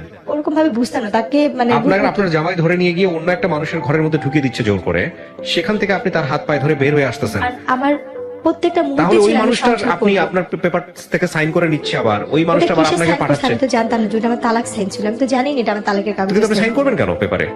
কি কারণে, অনেক কি কারণে জিজ্ঞেস তো, করেছে আপনাকে? উনি আমাকে বলছে এখানে একটা সই দাও, বাবুদের জন্য একটা ইয়া করছি, বিমানা পলিসি করছে ওইখানের জন্য। আচ্ছা, তো একটা কথা বলে আপনাকে নিয়ে গেল বাইরে, নিয়ে গেছে। তারপরে আপনি দেখলেন যে তারপরে আপনাকে হচ্ছে হলো কোন একটা জায়গায় নিয়ে আর বিক্রি করে আমি যেখানে যেতাম সেখানে তো আমার চিন্তা ভাবনা থাকতো এখানে আমার ইনকাম হলে আমার বাচ্চাগুলো খাবে, আমি চলবো, আমার তো ওই জিনিসটাই কাজ করতো, ওই হিসাব করে যেতাম। তারপর তো সেদিন আমি হলে বললাম কি যে আজকে আপনি যাবেন না এই গাড়িতে, অন্য দিন তো যান, আজকে আপনি যাবেন না, বলছে তুমি যাও, আমি ফুপুর সাথে আসতেছি, আমি ফুপু একসাথে ফুপুর গাড়িতে আসবো। হুম তো যাক গেছে, যখন গাড়ি যাইতে যেতে অনেক যেখানে যেতেছে আমি তো রাস্তাঘাট তো চিনি না, তখন আমি বলতেছি কি আর কত দূর যাবে, কোথায় অনুষ্ঠান, তখন ওই মেয়েরা বলতেছে কিসের অনুষ্ঠান হবে, কি হবে, আমি তো কিন্তু বোরখা পরাই, আমি তখন হাত মোজা পা মোজাও করতাম। তখন আমি বলতেছি কি যে এই কাজের জন্য যাচ্ছে না, একটা অভিনয় হবে, নাটক হবে, টেলিফিল্ম, এসবে হবে না। হুম। বলছে, পাগল তুমি, তোমার মাথা মাথা ঠিক আছে, আমরা তো যাচ্ছি একটা যেখানে ওইখানে এরকম এরকম কাজ হয়, আমরা তো টাকার বিনিময়ে যাই, ওখানে 6 মাস বা 3 মাস থাকি। হ্যাঁ, তখন যে আমি কি পরিমাণে কান্না করতেছি গাড়ির মধ্যে বসে, আর বলতেছি যে আল্লাহ একটা বার আমাকে এই গাড়ি থেকে একটু মুক্তি দেওয়ার ব্যবস্থা করো, আমি যেন এই গাড়িটা থেকে বের হইতে পারি। এটা মনে হয় আমার জীবনের, আমার মনে হয় আমার বাচ্চারা বা আমার বাবা মা আর কেউ দেখতে পারবো না আমি কোথায় যেতেছি, কার কাছে যেতেছি। তো ওই মুহূর্তে গাড়িটা যখন ওই ইয়া পার হবে, ফেরি পার হবে, হুম ফেরি পার হওয়ার সময় ওইখান থেকে ওখানে একটা আপু ছিল, খুব ভালো ছিল, ওই আপুটা বলছে কি যখন ফেরিতে উঠবো তখন তোকে আমি একটু হেল্প করতে পারবো, বাথরুমের নাম করে তুই এখানে বেড়াইতে পারবি, হুম। যেহেতু তুই এখানে মেয়ে না। তারপর এরপর যখন বাথরুমের নাম করে এখান থেকে বের হইলাম, আমি পলে ওইখানে একটা রুম, মানে উপরে যে ইয়া থাকে যে বাথরুমের সেটে, ওইদিকে একটা লোকের বললাম কি আমার ওই গাড়িটা তুলে নিয়ে যেতেছে, আমার একে একটু বাঁচাবেন। কয়জন লোক জমাট হইলো, বলছে কোন গাড়িটা, আমি কিছু বলবো না, কারণ আমি ভয় পাইছি, এদের কাছে বলি, এদের তো আমি চিনি, এরাও যদি আমার দুর্বলতার সুযোগটা কাজে লাগায়। আর আপুটা বলছে কাউকে বলবি না, তুই এখান থেকে পালাইতেছিস, তুই কাউকে বুঝতে দিবি না, তাহলে এখানে যে পশুগুলি আছে সেগুলি তোর আর টাইনে ছিঁড়া ছিঁড়া খাইবো। আপনারা যারা শুনতেছেন বা দেখতেছেন তারা নিশ্চয়ই বুঝতে পারতেছেন যে একটা মেয়ের ভাগ্য কতটা দুর্ভাগ্য হতে পারে। আল্লাহ মাফ করুক যদি তার অর্থনৈতিক ভাবে সে শক্তিশালী না হয়, তার পরিবার বা একটা রং হ্যান্ডে যদি পড়ে। এটা যে খুব গরিব হলেই যে এই ধরনের ঘটনা সবার ক্ষেত্রে কোনো বিষয়টা এরকম নয়, তবে এটা ঠিক যে ওর অর্থনৈতিক অবস্থা যদি ভালো থাকতো তাহলে হয়তো ওর জীবনটা আজকে এরকম হতো না। তারপর এরপর ওইখান থেকে তখন অনেক রাত্র হয়েছে মনে হয়, তখন অনেক রাতই, ভালো মতনই রাত। তখন ওই সময় আমি লুকায় বাথরুমে বসে আছি, বাথরুম থেকে বের হচ্ছি না, কোনোভাবে বের হচ্ছি না। আর আমি যে লোকগুলোকে বলছি ওই লোকগুলি আমাকে খুঁজতেছে। অনেকক্ষণ পরে ভালো করে বোরখার মুখটুক আটকে অন্য সাইডে এমন ভাবে বের হলাম যে আমি কাউকে কিছু বলিনি, আমি যে কোনো গাড়ি থেকে পলাইছি বা কিছু কাউকে কিছু বুঝতে দিইনি। এরপর যখন ফেরিটা ঘাটে ফিরলো, এরা তো খুঁজতেছে খুঁজতেছে, কোনোভাবে পাচ্ছে না। আমি গাড়িটাকেও দেখতেছি লুকায় এক সাইডের থেকে ভিতরে, ওখান থেকে দেখি কি গাড়ি থেকে 3-4 জন বের হয়েছে, চান্দমাথা যে লোকগুলো বের হচ্ছে। আমি তাড়াতাড়ি করে জোরে জোরে হাইটা আগাও, ফেরির মধ্যে যে খাবারের দোকানগুলো থাকে না, যে খাবার খায় হোটেল টোটেল, ওইখানে ভিতরে ঢুকছি খুঁজে খুঁজে। ওইখানে ঢুকে আমি এক সাইডে গিয়ে এক পাশে যে দাঁড়া, মানে এমন ভাবে ইয়ে করতে যে আমি দোকান থেকে কিছু কিনতেছি, যাতে আমাকে কেউ না দেখে বা না ইয়ে করে। কারণ আমি তখন বুঝি যে আমার যে করেই হোক আমার এই জায়গাতে বাঁচতে হবে, এবং আমি এইখান থেকে বাঁচার পরে ওই স্বামী নামে যে পশুটা ছিল তার সাথে আমি আর কোনো ধরনের যোগাযোগ করবো না, তার সাথে আমি আর কোনো ধরনের সম্পর্কেই রাখবো না, আমার নসিবে যা আছে তাই হবে। কারণ আমি তো বাচ্চাদের রাখার জন্য, আমার বুকে রাখার জন্য আমি অনেক চেষ্টা করছি, আমার 2টা সন্তানকে মানে কষ্ট করে পালছি। আজকে আমার সেই বাচ্চাদের আমি চোখেও দেখি না, জানিও না কোথায় আছে, কিভাবে আছে, কিছুই জানি না। শুধু অভাবের কারণে আমি তার সব ধরনের অত্যাচার, সব ধরনের কথা আমি মাইনা নিয়েছিলাম। এরপরে যে ওর গাড়িটা নেমে গেছে, গাড়িটার থাকে না, অপেক্ষা করে নেই আমার একজনের জন্য আর 10টা মেয়ে ইয়া করবে, আর মানুষ যেহেতু ওখানে ভিড় হয়ে গেছে। এরপরে গিয়ে ওই গাড়িটা চলে গেল, আর আমি বসে রাখলাম যে এই ফেরিটা কখন আবার ওই পারে যাবে। ওখানে বসে থাকলাম যে কখন ঢাকার বাস আসবে। তখন আমি কি করলাম, বসে পর অনেকক্ষণ বসে থাকার পর দেখতেছি যে ঢাকা লেখা যে বাসগুলো, তখন আমি বললাম কি এই বাসটা কি ঢাকা যাবে? পর বলতেছে কি হ্যাঁ এটা তো ঢাকা যাবে। পর আমি নাম বলতেছি ভাই আমার ব্যাগটা হারাই গেছে, আমার কাছে কোনো টাকা পয়সা নেই, আমাকে কি ঢাকা নেওয়া যাবে? পরে বলতেছে কি দেখতেছো আমার হাতে কোনো ব্যাগ নেই বা কোনো টাকা পয়সার মতো কিছু নাই। পরে আচ্ছা যান উঠেন, যদি যাত্রী বেশি হয় আপনাকে দাঁড়া যেতে হবে। বলছি, ঠিক আছে আমার কোনো সময় নেই, দাঁড়াই যাবো। তখন ওই বাসটাতে উঠলাম, ওই বাসটা যাত্রাবাড়িতে এসে নামলো। ওখান থেকে আমি একটা রিক্সা নিয়ে আমার মার বাসায় চলে আসলাম, আমার আর কোথাও যাওয়ার জায়গা নেই। মার বাসায় নিয়ে এসে বলেন না যে মাকে যে মা এগুলো মার বাসায় উদ্দেশ্য করে বের হয়েছে ঠিকই, হ্যাঁ মা যে আসছে না কেন জানি মনে হলো আমার ফুপু শাশুড়ির কাছে যা বলি তো সে যদি আমার বাচ্চাগুলিকে আইনা দেয়, ওনার কাছে আবার যাওয়ার জন্য ইয়া করলাম। তারপর আমার মেজু ফুপু শাশুড়ির কাছে গেলাম, ওনার বাসায় কাজের মেয়ের মতো পড়ে আসছি, ওনার পার্লারে কাজ করি, ওনার এটা করি সেটা, কিন্তু উনি কোনোভাবে আমার বাচ্চাই না দেয় না। উনিও দেখি আমাকে এটা ওইটা বলে, মানে বাজে ধরনের কথাই উনিও বলতেছে। ওখানে আমি 1 মাসের মতো কাছাকাছি ছিলাম। আমার আম্মার সাথে ফোনে কন্ট্যাক্ট করলাম, যোগাযোগ করলাম। তখন আমার আম্মুর কাছে একটা ফোন আসছে, ছোট একটা মোবাইল চালায়। আম্মু বললো কি তুই এখন ওই বাড়ির আশা করিস, তোর মতো সন্তান আমার আর দরকার নেই, যদি পারিস ওই জামাইয়ের তালাক দেয় আসতে পারিস আসবি, আর না আসলে নাই, তোর মতো মেয়ে আমার আর দরকার নেই। সেম আপনি যে কথাটা আমাকে বললেন না ভাইয়া, যে অন্যায় করে সেও অপরাধী, যে অন্যায় সহ্য করে সেও অপরাধী, আমার মা আমাকে সেম ওই কথাটাই বলছে। তারপর ফুপুর বাসায় ফুপুরে খালি বলি, তো ফুপুর পার্লারের একটা মেয়ের অনুষ্ঠান, জন্মদিনের অনুষ্ঠান, আমি তাকে রান্না বান্না করে দিলাম। পার্লারের মেয়ের জন্মদিন, ওই মেয়ের বার্থডেতে আমি রান্না বান্না সব কাজ করলাম।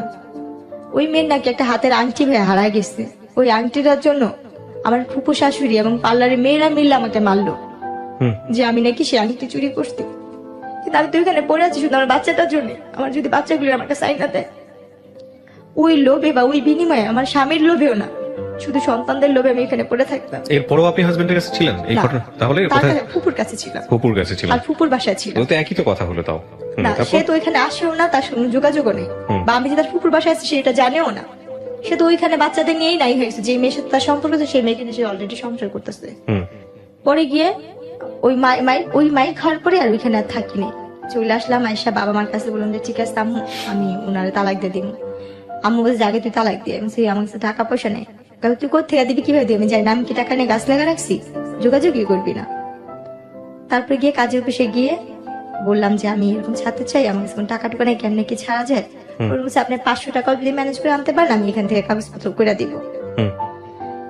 এরপরে আম্মুর থেকে যে আম্মু 500 টাকা দিল, 500 টাকা নিয়ে ওনারে যে তালাক দিলাম।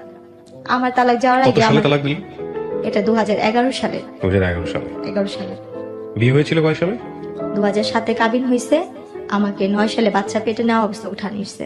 ওকে, তারপর 11তে আমার তালাক হয়েছে। তালাক হওয়ার পরে ওনাদের সাথে আমার কোনো যোগাযোগ নেই, কোনো কন্ট্যাক্ট নেই। এরপরে আমি আস্তে আস্তে মানে টেনশন, বাচ্চাদের জন্য টেনশন করতে করতে, আর ওই যে আমার মাথায় যে আঘাত পড়ছিল চোখে তো দেখি না, এক পর্যায়ে আমি আস্তে আস্তে অসুস্থ হয়ে গেলাম। তখনই আমি ব্রেন স্ট্রোক করি। স্ট্রোক করার পরে আমার অনেক কিছু মনে নেই। তারপরে এইভাবে তখন এই আম্মুর সাথে থাকতাম, টুকটাক হাতের কাজ করতাম, বিক্রি টিকটি করতাম, মানে আমার মতো যে কাজ করতে পারে আমি সেই ধরনের কাজটা যে করতাম টুকটাক। করার অবস্থায় এক বাসায় কাপড় বিক্রি করতে যেতাম। কাপড় বিক্রি করতে যাওয়া অবস্থায় ওনারা অনেক বড় লোক ছিল, আর আমি হইছে অনেক ধরনের সুতার কাজ, ব্লক বাটির কাজ, সব ধরনের কাজ জানি। আর যেহেতু আমার শ্বশুরবাড়িতে পার্লার ছিল, তাদের পার্লারের কাজটা আমি শিখে ফেলছিলাম। ওই বাসায় ওনাদের ব্যাগের সাথে আমার ব্যাগের সাথে মিলা যায়। তখন আমি যখন চলে আসি ওনাদের ব্যাগে টাকা ছিল, আর আমার ব্যাগে ছিল কাপড় আর ছোট্ট একটা বাটন ফোন আমি চালাতাম। হয়তো বা তারা আমার এই ভিডিওটা দেখবে, হয়তো সেটা শুনবে, সেই আপুরা এদের ঋণ আমি কখনো শোধ করতে পারবো না। ওনাদের টাকার ব্যাগ আমার কাছে চলে আসে, আর আমার কাপড় ব্যাগ ওনাদের বাসায়। আমার ওই কাপড় ব্যাগে ছোট একটা ফোন ছিল, আমার বাটন ফোন। আচ্ছা, তো আমি যখন রিক্সা লাগে টাকা দিব তখন দেখি আমার ব্যাগে টাকা নেই, ওই টাকা ওনাদের টাকা, আমার ফোনও নেই, আমার টাকাও নেই। তখন আমি ওই টাকার দেখে অবাক হয়ে গেছি, এতগুলো টাকা তো আমি কখনো দেখিনি। তখন গিয়ে আমি কি করলাম, বাসায় নামলাম না, আমার ওই নাম্বারে ফোন দিচ্ছি বারবার। ধরেন সারাদিন এরকম পার হয়েছে, সন্ধ্যার দিকে ফোন ধরছে। আমি বলতেছি কি এই ফোনটা যার কাছে, ওনাদের একটা ব্যাগ আমার কাছে। বলার পরে উনি বলতেছে আমাদের ব্যাগ তোমার কাছে, তুমি কে? আর এই ফোনটাই কি? বলছি আপা আপনার বাসায় যে আমি নকশি খাতা বিক্রি করতেছিলাম, কাপড় দিতে গেছিলাম, তখন আমার এই ব্যাগটা গেছিল। বলছে ও হ্যাঁ হ্যাঁ হ্যাঁ, আমি তো ওই বাসায় গেছিলাম, কাপড় কিনতে বেড়াতে গেছিলাম, ওই ব্যাগটা তোমার কাছে, দেখি দিয়ে দাও তো। দ্বন্দ্ব হয়ে ওই লাইনে থাকা অবস্থা বলতেছে কি তুমি কি জানো এই ব্যাগে কি আসছে? আমি জানি, আমার এটার প্রতি কোনো লোভ নেই। কি ছিল? টাকা ছিল। কত টাকা ছিল ভাই জানি না, কিন্তু এত টাকা কখনো চোখে দেখিনি, অনেকগুলো টাকাই ছিল। তারপর তখন উনি বলতেছে তোমার এই টাকার প্রতি কোনো লোভ নেই? আমি না আপা আমার এই টাকার প্রতি কোনো লোভ নেই। তখন উনি বললো কি তুমি আসো গুলশান আসতে পারবা এই ব্যাগটা নিয়ে? আমি গুলশান জীবনে যাইনি, আমি চিনি না। হুম। পরে উনি বললো যে ধানমন্ডিতে আসতে পারবা? আমি তাও চিনি না, আমি কখনো যাইনি এসব জায়গায়, আমি কি করে চিনবো? তখন উনি আমাকে বলছে ঠিক আছে আমি কোথায় আসবো? আমি বলছি আমি তালতলা চিনি। তখন আমাদের এলাকার ভূতের আড্ডা একটা ইয়াসির রেস্টুরেন্ট, উনি ওখানে আসতে বলছে। আমি ব্যাগটা নিয়ে ওখানে গেছি, যার পর উনি আমার দিকে তাকায় রয়েছে আর আমার ব্যাগটা দেখতেছে, আর উনি আমার ব্যাগটা নিয়েই আসতে আইসে উনি মাথায় হাত দেয়, বলতেছে কি যে তোর মতো মেয়ে আমি কম দেখছি রে, কি রে বোন তোর এই টাকার প্রতি কোনো লোভ লাগে নাই? আমি কান্না করে বললাম কি যে আপা আমার জীবনের সবচেয়ে দামি সম্পত্তিতে আমি হারাই ফেলছি, আর এই টাকা দিয়ে আমি আর কি করব? আমার জীবনে যে ছেলে মেয়ে আমার স্বামীর সংসার, সেটাই তো এই টাকার জন্য আমার জীবনটা আজকে এখানে। আমার বাবা মার টাকা ছিল না বলে আমি স্বামীর সংসার করতে পারিনি, যৌতুকের টাকা দিতে পারিনি, এটা আমার মূলত আমার অপরাধ ছিল। আমি গরিবের মেয়ে, আমার বাবা মা গরিব। তখন উনারা খুব মায়া লাগছে আমার কথা শুনে, বলছে তুই এখান থেকে যে টাকা নিবি নিয়ে নিলে। বলছে না আপা আমার টাকা লাগবে না, যদি পারেন আমার একটা কাজ দিয়ে আমি কাজ করবো, আমার একটা কাজ দরকার, আমি যদি একটু চাকরি করতে পারতাম আমি তো লেখাপড়া জানি। তখন উনি আমাকে কি কাজ দিল, ওনার বাচ্চাদের স্কুলে নেওয়া আসার একটা কাজ দিল। আচ্ছা। ওনার বাচ্চাদের স্কুল নিয়ে যেতে মানতাম, কিন্তু ওনার অনেক বড় লোক ছিল। এরপর একদিন ওনার বাচ্চারা অসুস্থ, একটা বাচ্চা অসুস্থ, ওনার ছেলে অপারেশন করবে। ছেলেটার অপারেশন করার সময় তাদের AB নেগেটিভ রক্তের গ্রুপ দরকার ছিল। ওই সময় ওই রক্তটা আমি দিই। আমি বলি যে আমি এই রক্তটা দিব। বলছে কি তোর কি রক্ত এটা? পরে আমি বললাম যে হ্যাঁ, আমার যখন আমি অসুস্থ ছিলাম তখন আমি শুনছি আমার এই রক্তের গ্রুপটা AB নেগেটিভ আপনার? AB নেগেটিভ রক্তের গ্রুপ। যেখানে ওনার বাচ্চার 3-4 ব্যাগ রক্ত লাগবে, সেখানে আমার 1 ব্যাগ আর 1 ব্যাগ ওনারা কিনে আনছে। এই 2 ব্যাগ দিয়ে ওনার বাচ্চাকে উনি ইয়ে করলো। তখন ওই যে রক্ত দিয়ে আমি তো কখনো রক্ত দিই নাই, রক্ত দিয়ে তো সাথে উঠতে হয় না।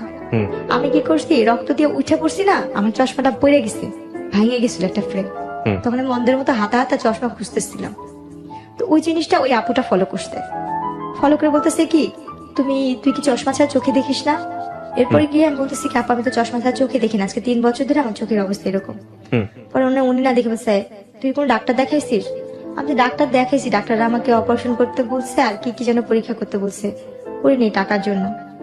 তখন উনি সাথে সাথে ওনার ড্রাইভারকে ডাক দিল আর ওনার ম্যানেজারকে ডাক দিল। আমাকে ওইখানে সাথে সাথে ওই মুহূর্তে আমাকে ওইখান থেকে জুস টুস খাওয়ায়া পানি খায় আমাকে নিয়ে গেল ডাক্তারখানায়। নিয়ে যাওয়ার পরে ওখানে আমি আমার চোখ পরীক্ষা করে কি কি ধরনের পরীক্ষা, অনেক ধরনের পরীক্ষা টরীক্ষা করার পরে বললো যে ওর যদি ইমিডিয়েটলি যদি ওই অপারেশন না করে ও আর কোনোদিন চোখে দেখতে পাবে না। আর ওর চোখে রক্ত জমাট হয়ে একটা পুঁজ তৈরি হয়েছে, একটা ইনফেকশন হয়ে গেছে ওর কর্নিয়াতে। তখন ওই মুহূর্তে আপারা আমাকে ডাক্তার দেখা সবকিছু কমপ্লিট করে আমাকে পাসপোর্ট বানায় আমাকে চেন্নাইতে ডাক্তার দেখাবে, চেন্নাই থেকে। এরপরে কি করছে ওনারা আমার সবকিছু করা শেষ, অপারেশন করা শেষ, ওনারা আমাকে খুশি হয়ে জায়গা কিনে দিবে। আচ্ছা, ওনারা আমাকে একটু জায়গা কিনে দিবে, যাতে বাড়িতে আপনি আছেন আর কি। হ্যাঁ, ওরা আপনাকে একটা জায়গা কিনে দিবে। হ্যাঁ, ওরা আমাকে একটা জায়গা দান করলো। আমার চোখের অপারেশন করা শেষ দিয়ে ওরা একটা জায়গা কোথায় এটা দান করলো, এটা সেটা আমরা ইস্টার কোয়ার্টারের দিকে।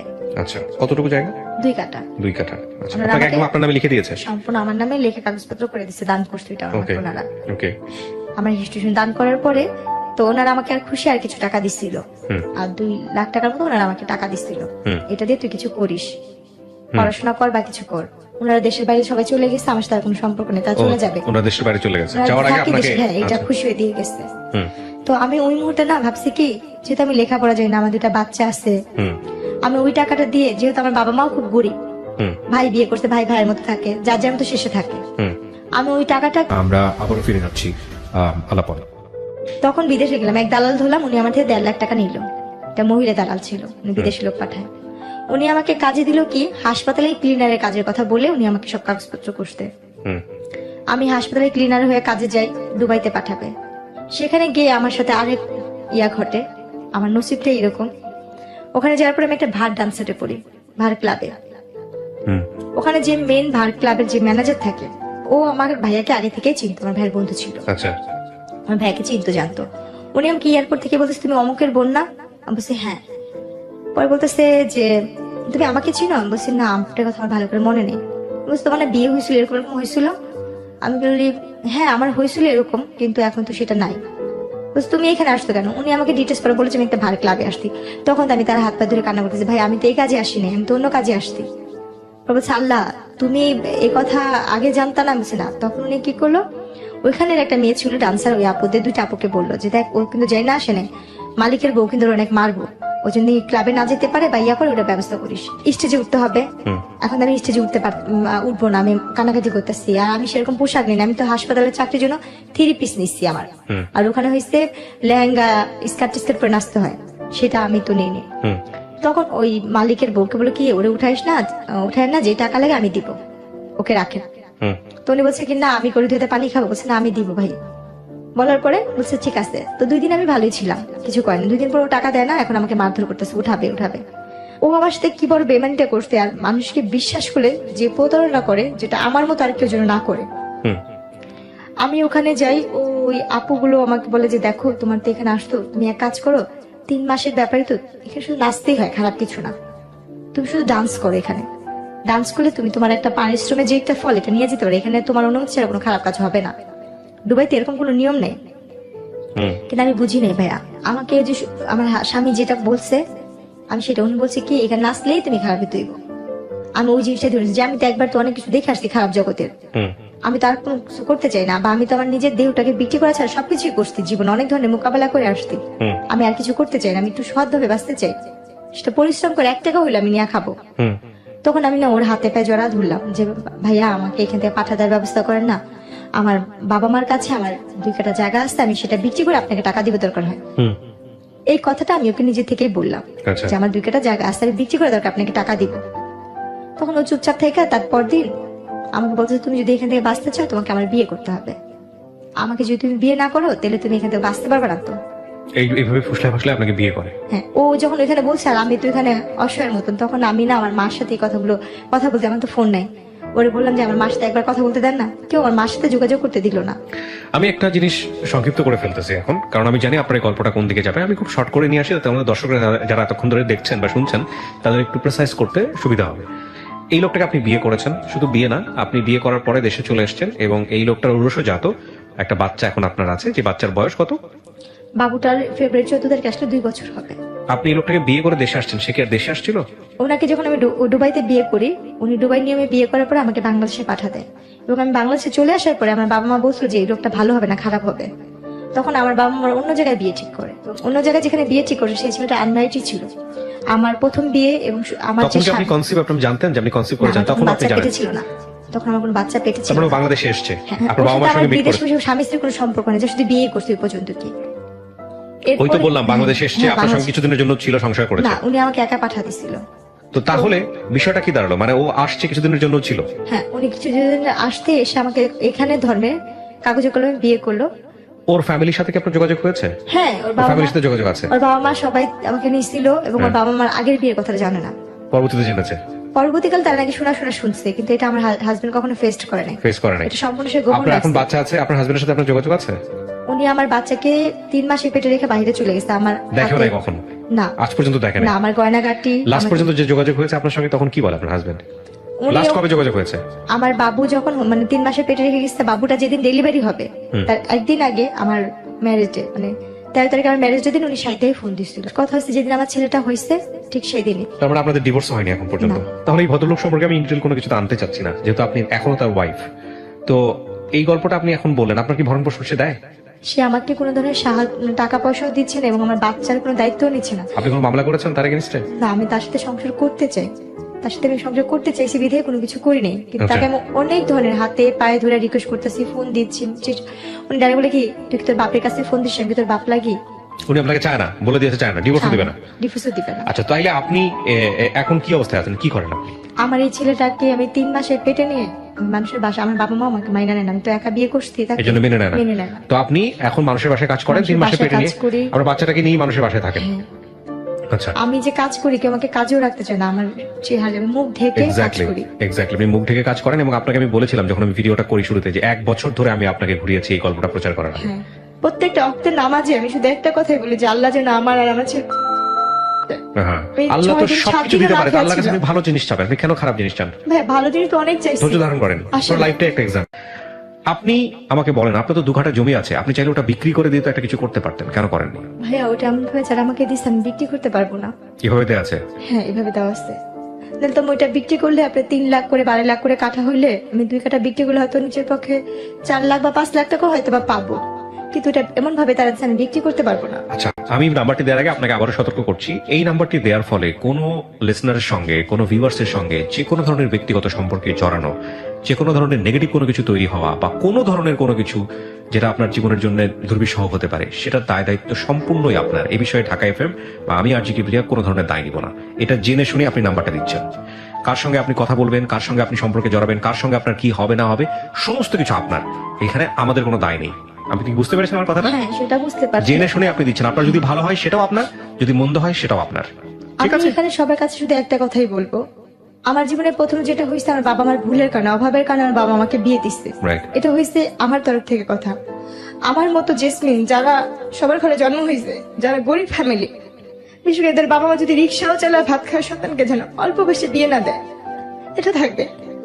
আর এখানে আমি কি পাবো আমি সেটা জানি না। মানে চেয়ারের কারণে একটা বড় লোকের ঘরে দিয়ে দেয়, এটাও যেন না করে। কিন্তু- বলেন, আপনি আপনার সঙ্গে যোগাযোগ করেন নাম্বারটি বলেন প্লিজ। এটা কি আপনার নামে রেজিস্ট্রেশন করা আছে ফোন নাম্বারগুলো? আমরা কিন্তু চেক করিনি। হ্যাঁ বলেন, আমার নামে বলেন। 01945887880। আচ্ছা, আরেকটা? আরেকটা হয়েছে 013000738 আচ্ছা, আপনি যে দুটো নাম্বার দিলেন, এই দুটো নাম্বারে কি বিকাশ করা আছে বা নগদ করা আছে? আচ্ছা, প্রিয় দর্শক এবং শ্রোতা, আমি বারবারই আপনাদেরকে বলি, এই দুটো নাম্বার আসলে ওর যতটা আর্থিক সাহায্য দরকার, তার চেয়ে বেশি দরকার ওর একটা কর্মসংস্থানের, তার চেয়ে বেশি দরকার ওর সন্তানের সিকিউরিটি। আমি ইন্সপায়ার করব যে ওর অন্তত এই জায়গাটা আপনারা এনশিওর করেন।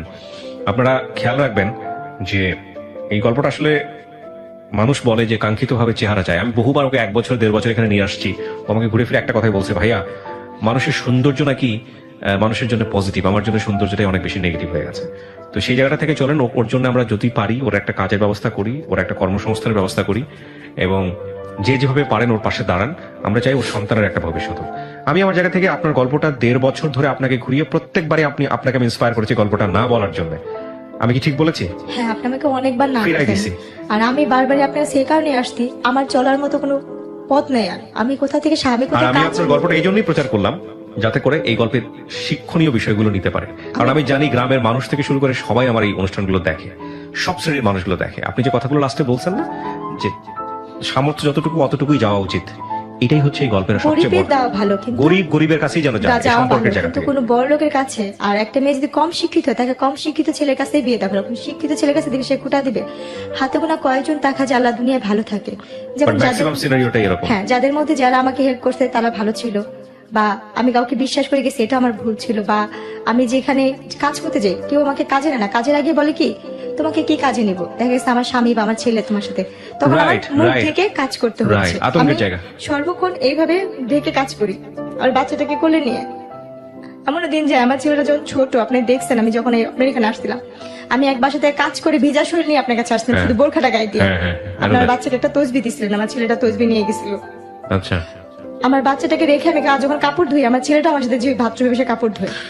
প্রিয় শ্রোতা এবং দর্শক, এই ঠান্ডার কাজের জন্য আমার বাচ্চাটা মেডিকেলে ভর্তি ছিল একবার। আমি দোকান থেকে 2 টাকা 5 টাকা তুলে আমার আমি বাচ্চাটাকে জানি, চিকিৎসা আমি করছি। জানি আপনি গল্পগুলো আমাকে বলেছেন। আমি তো বললাম এখানে যে আপনার গল্পের যে উপাখ্যান, সেটা যদি আমি ঘন্টার আর পর ঘন্টা অভাবের মানুষকে কারণে শোনাই। আমার এই নুসপাপ দুধের শিশু বাচ্চা নিয়ে আমি ফাঁসিতে যখন মরতে গেছিলাম, আমার ছেলেটা বাথরুম করে দিছিল। আর সেদিন থেকে আমি ওয়াদা করছি, আমার যদি কোনোদিন কারো কাছে ভিক্ষা থাল নিয়েও দাঁড়াতে হয়, আমি আমার ছেলের জন্য আমি মানুষের দরজায় ভিক্ষা থাল নিয়ে দাঁড়াবো।